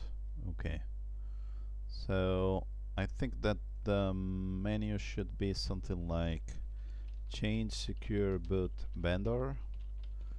And so you have here inside you have Debian and Ubuntu, and this is going to boot the shim, Debian shim and Ubuntu shim,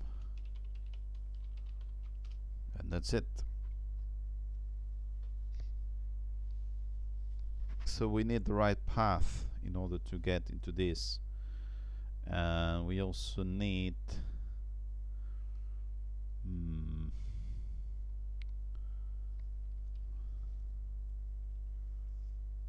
so current secure boot vendor Debian change, and then inside of it, so secure boot vendor Debian change, and so you've got the menus in order to change this. So these menus, okay, this has finished, so hopefully we can start this. We can press ESC and we can say that we want to boot from the CD-ROM. We want to try or install from here.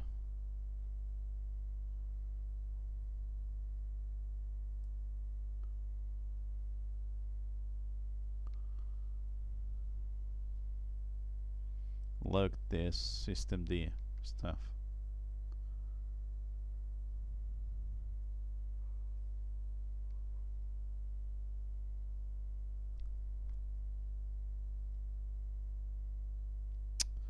Oh my god, I hate this.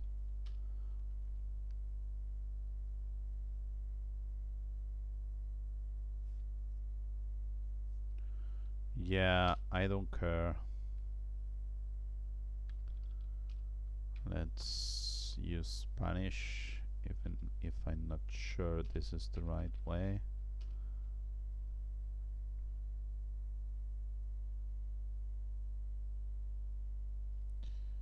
Yeah, I mean, I want to modify the packages, so proxy address nothing, mirror address whatever. Use an entire disk, no. Custom storage layout. Okay, so this is Debian and this is going to be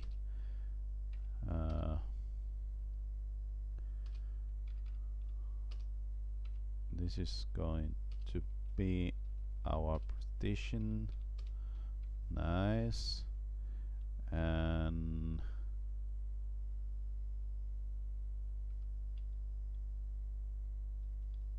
okay, and he has managed to auto detect that this is the EFI. Okay, so I think we are okay. So we should go. Yeah, I think we have understood that. Scatux PC.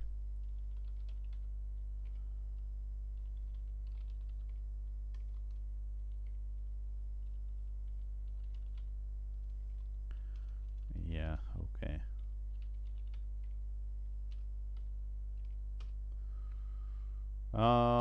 Yes, we want this, although I'm not sure we are going to use it. So everything here, what the hell? Snaps. No, we don't want any snap. Oh, it's going to install everything. I wanted minimal installation and then being able to select which packages we want to have here. Oh my god.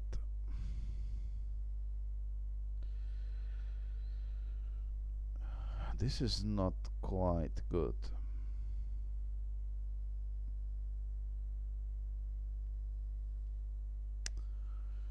Okay, hopefully this is good enough and that's it.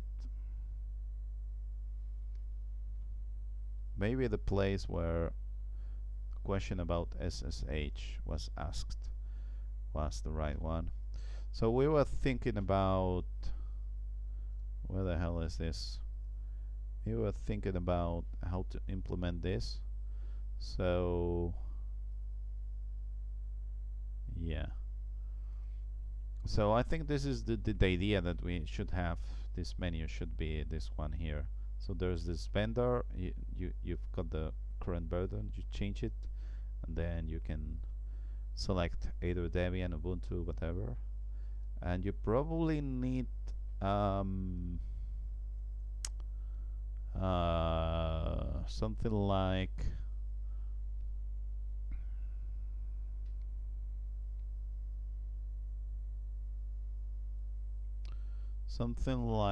description. Okay, so think that we should have something like uh, Red Hat. So Red Hat, so it should be something like Red Hat Fedora. You know what I mean? And this is should be something like Ubuntu, Kubuntu, Lubuntu, you know? And Debian is just Debian, I guess.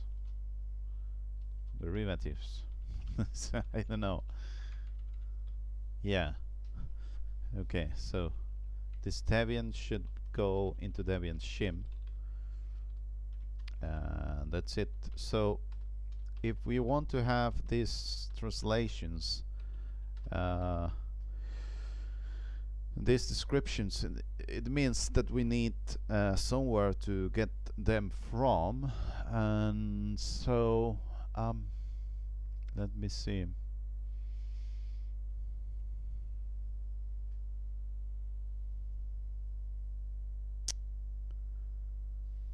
So we should be able to check, I mean,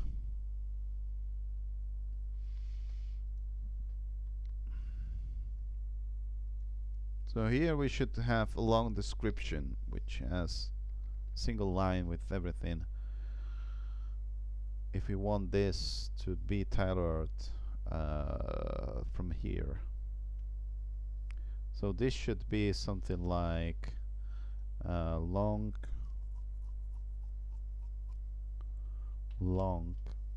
description. Yeah, long description. Debian description. Yeah, you want to Debian.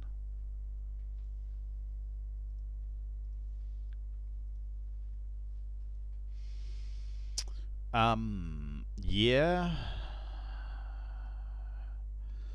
Okay, so what you want here, let me see.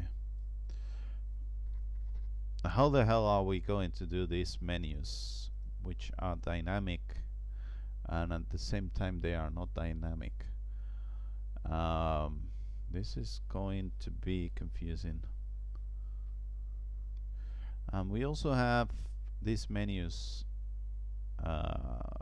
are found, so you might have all of this or not, you know what I mean, because this is EA32. It's also there. If you want to have it, it's also there.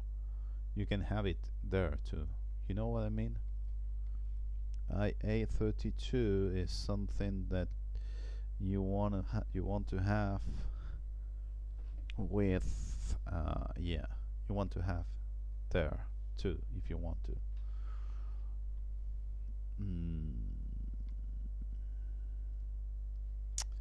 Okay, so here we have some menus.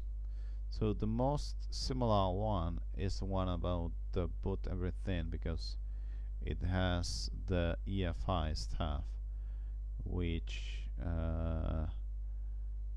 OS detect, maybe it's this one here. So OS detect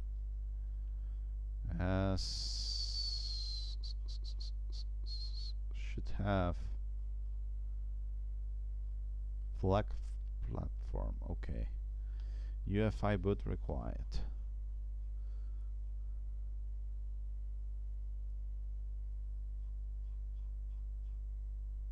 So where the hell is this used?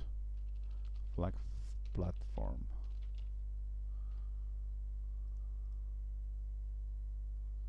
Okay, look at that. Flag platform by BIOS. Okay. then one of them, it's not going to be BIOS but EFI, which is the one down here.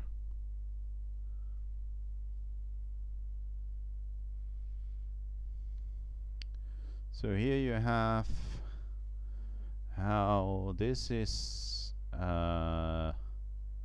using get EFI's function, which loops everything in here. Okay.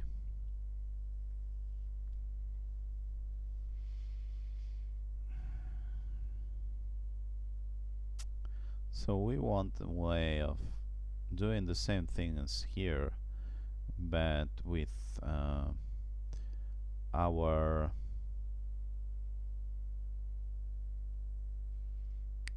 files here. The problem is that you might have IA32 and not the other one, and that makes things so you might have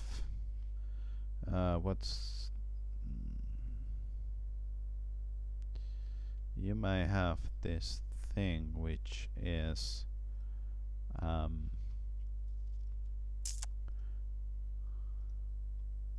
this one here. Okay, so you might have this one, you might have EA32 Debian, and you might have Ubuntu. So you want Debian to be shown if you boot with IA32, but not if you boot with x64. However, how the hell do you know that you have booted with one or the other one? That's a good question. The only way of knowing it is if you have a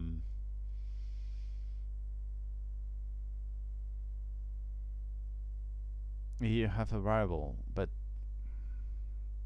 we don't care too much about how you have booted from, but yeah, but if you have a variable, wait a moment, if you have a variable, yeah, okay.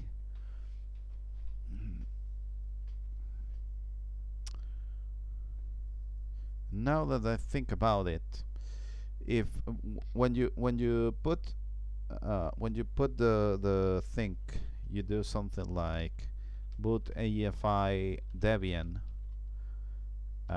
group.cfg, and then you've got boot EFI Ubuntu group.cfe. So you don't have, you have the same group.cfe. It's not something different with IA32 or x64. So this is not going to work by defining a variable here.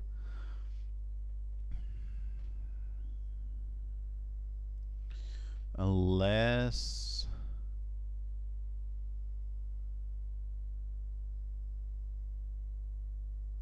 wait a minute, how do you, you've got this group something, yeah, look at this. So there's this function that puts here the group.cfg, so that this is looked into the right place, and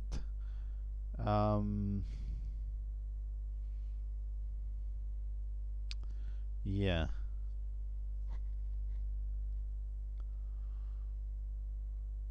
this is going to export the vendor.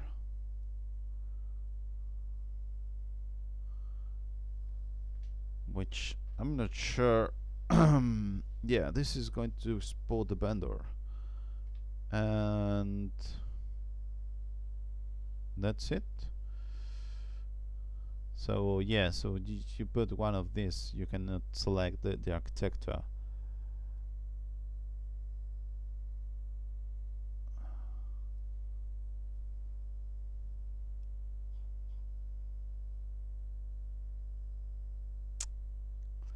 we cannot change this to load something else, because otherwise it will be quite easy to skip this. You load your own CFG and that's it.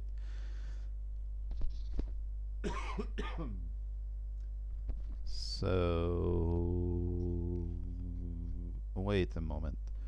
Yes, you can put here whatever you want to, but the question is, how do you know which EFI have you loaded here? That's not the question. The question is, how do you make a menu that has some of this and some not from this. So this should be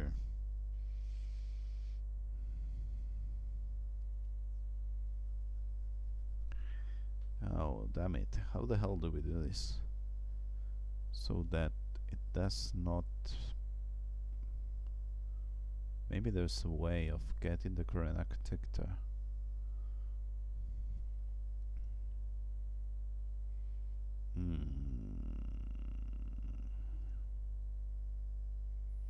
Okay, take a look at this. This has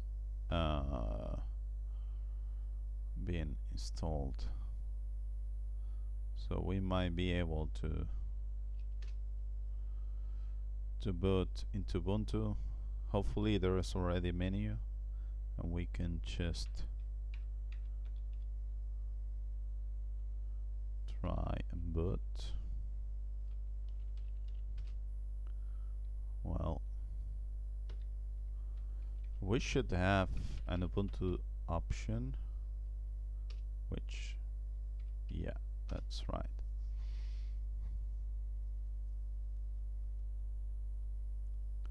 Look at that. Cloud in it. Oh my god. How many stuff is going? What the hell? We don't want all of this. We just want to. How much? Oh, 3. That's a lot. 3 gigabytes on Ubuntu server. We should be able to install less packages next time. Okay, so SBMock.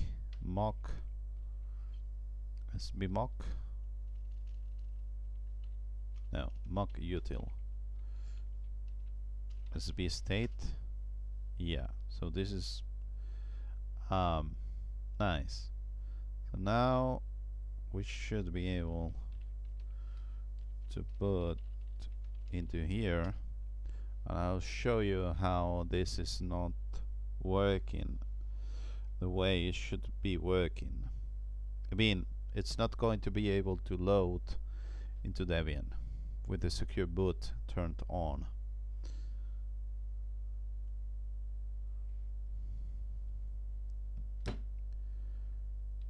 Okay, so I choose to boot from Ubuntu. Now we have this Debian, but shim signature. You'll need to load the kernel first. And if I take a look here, you can see how this just tries to load the Debian kernel. You cannot do that. So you can reboot.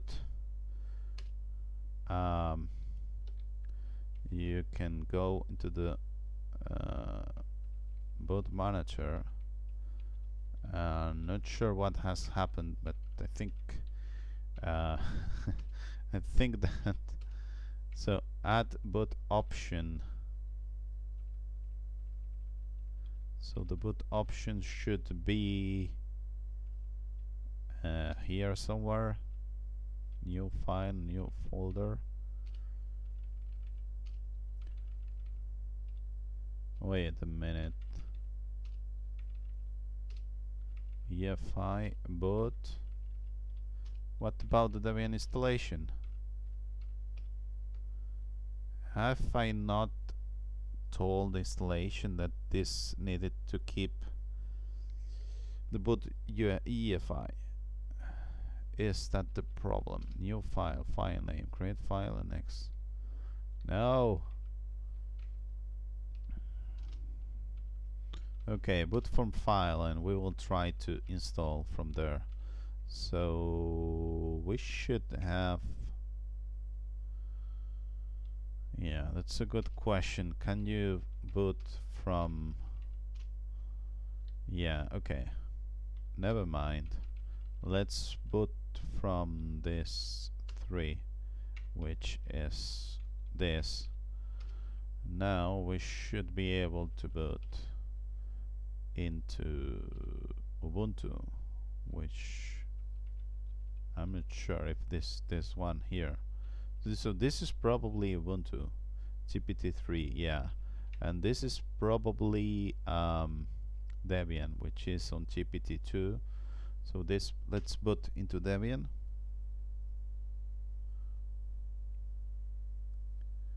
Yeah, okay. And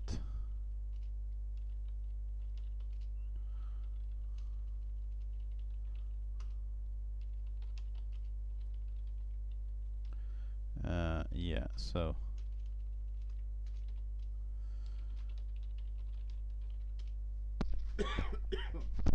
I will show you how you cannot boot into Ubuntu from here. It's the other way around.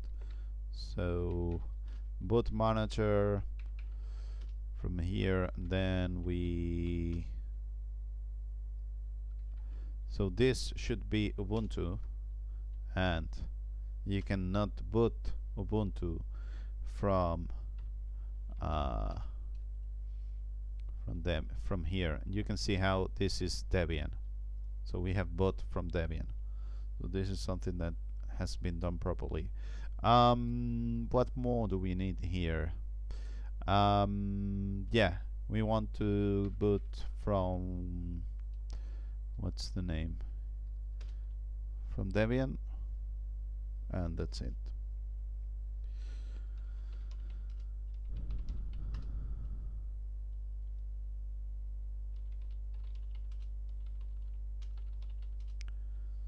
Oh my god, oh my god. So now we should be able to just run grep install, and it should enable us to install Debian menu into this EFI, so that we can have both of them at the same time, hopefully. So now the boot menu has Debian, it also has Ubuntu. So yeah, apparently we don't have Ubuntu because we have not tried to find other stuff. So let me see. Let me do this, and now yeah, you can see how this is going to work. Let's see what happens right now. Is it going to be to boot? Yeah, so here you can see how Ubuntu, oh my god, you cannot boot into Ubuntu. Why is that? Well, that's because you don't have the right shim there. Okay, let's do one more test, which is I start with what the hell, with Super Grub, and then I decide that yes, I can detect all of this, but I cannot boot into Ubuntu, which is 5.15. However, yeah, this is Ubuntu, this is Debian. However, I should be able to boot into Ubuntu if I use, what the hell is this? EFI. Okay, so EFI for Ubuntu is here, so I should be able to load. Wait a minute. Yeah, so it's HD0 GPT-1 because the Super Grub2 Disk is on here on HD1. Okay, so we want HD0 GPT-1, and we should have Ubuntu and Shim is signed by Microsoft, so we should be able to run this. And now we have Ubuntu, and Ubuntu is going to be able to boot Ubuntu itself. Okay,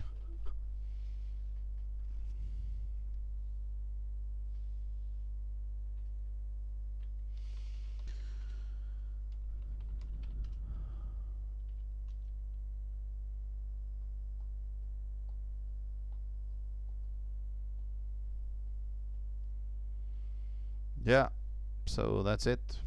I mean, that's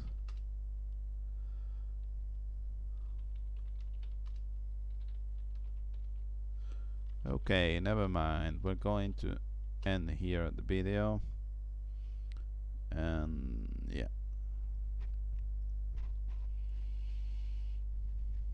So we need to add this stuff.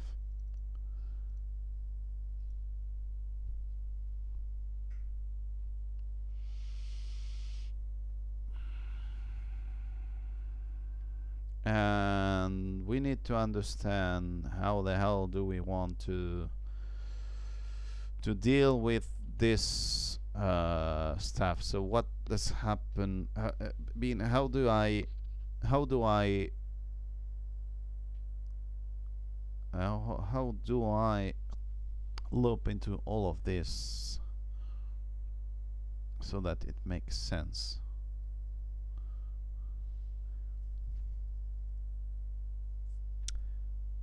I might be able to create this menu manually so that it's not the code from so that it's not automatic, because you know, nobody is going to add their own vendors manually. I mean, they will just use this and that's it. I mean, they will just use the ISO as is, so there's no need to run this. So we need a way of so we need a platform order, so x64 and then IF32 and then something else, and we need a vendor order or not. Probably not. Then we generate the CFG, which should be ignored by GIT. Yeah.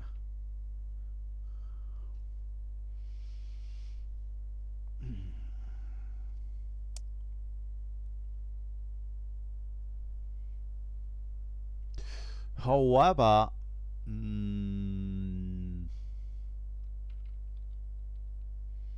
let me see.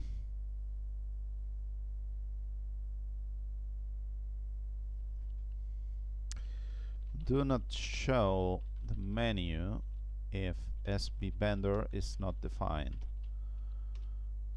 So this is going to be confusing. So here we have this osdetect.cfg, which has all of this, and so what happens is that when you run this option, you do all of this. So I'm not sure how the hell is the main menu. Okay, here it is. So the main menu about CFG Yeah, the main menu is going to, where the hell are you? Process main option. Everything. Okay. So this is everything.cfg. Oh, we need, yeah, this is going to be difficult. So this is everything. So we add all of the menus in the same place. So this should work the same way depending on where you are. So this is the one that it's being added here. So so what you want to do is you want to have this here, OS detect, and once you run the option with run option, you want to have a condition here which says please do not run this if secure boot is not enabled, if you don't have SB vendor defined. Yeah.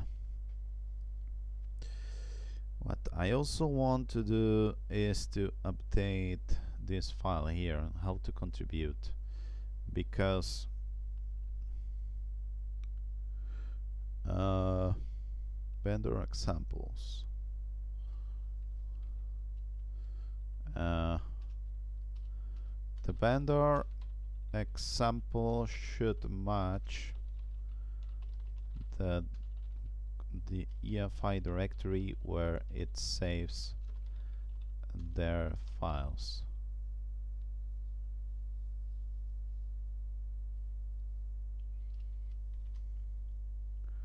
So if Fedora saves their files in boot EFI Fedora group, and do not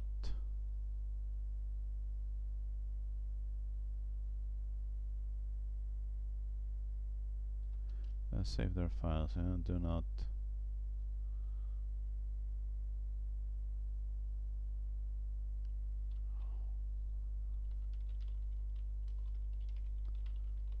okay. And we also have this thing about the description. Yeah, and we will figure out the description also.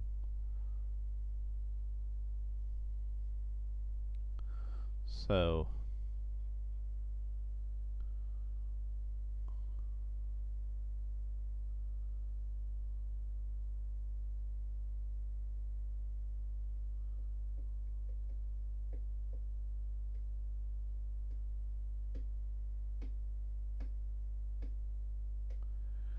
yeah, and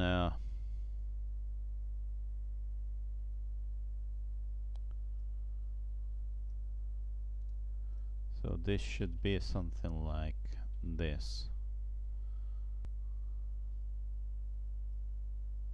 Where to save your description.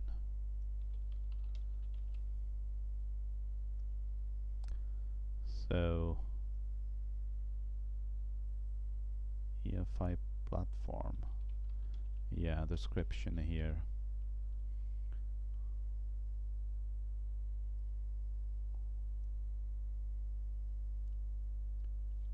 Description. So this is Fedora, and this is going to be Fedora.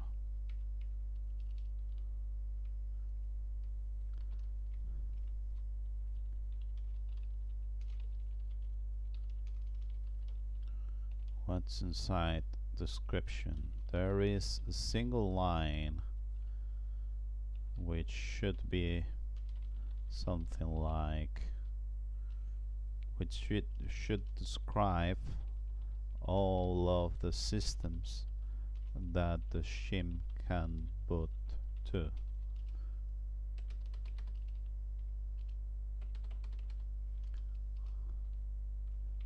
It should have a single line. So this is something like like Red Hat, Fedora. I'm not sure what's CentOS. Well, CentOS, I don't think you can put CentOS with this. Well, let's say Fedora, Red Hat and Fedora, because I think they are under the same hat. But yeah, okay. So these are some ideas that we want to have here. Hopefully.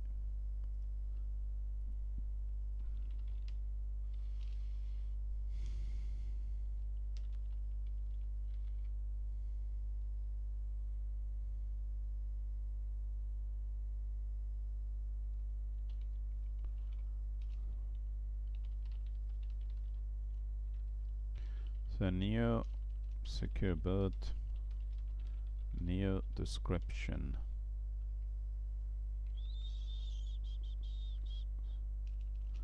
Added explanation on new description file. But okay, never mind.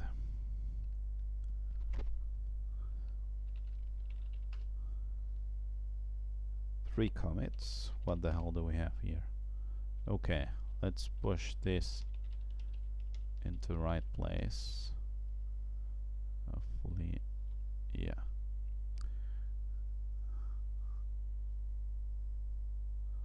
Okay, let's write down what we want to do here.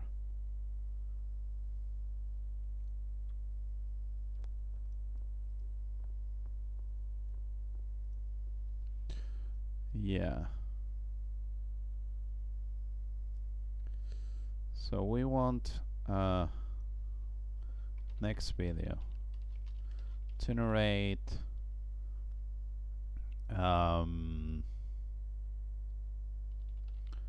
menu secure boot file dynamically from the vendor directory.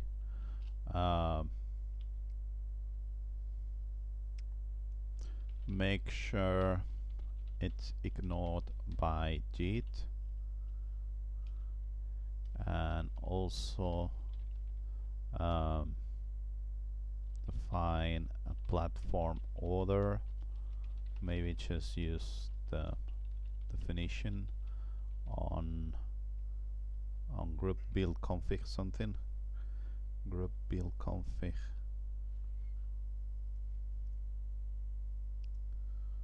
Where the hell is this? Group build config. Oh, look at that. We use this for everything. Group build config.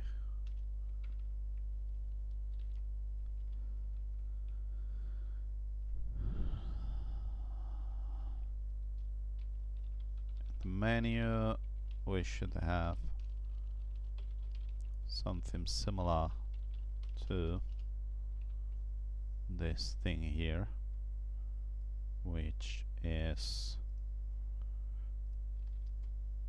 let me see, Red Hat Fedora, Fedora Shim, and this is something like this. So I'm going to put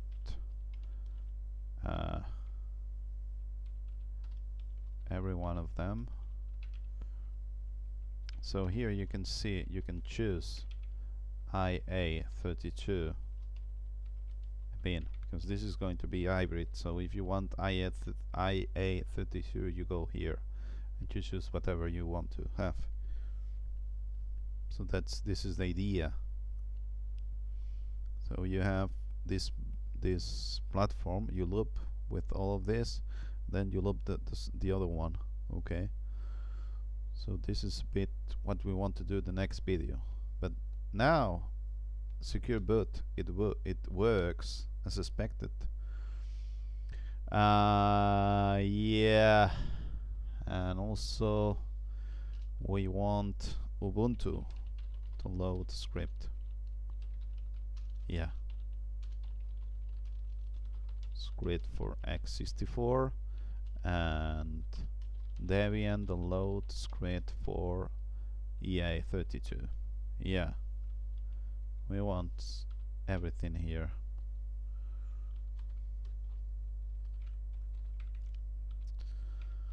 Yeah, okay, so we should be good in 2 or 3 days. At the beginning, 1 day it can be done, but we should be good with all of this.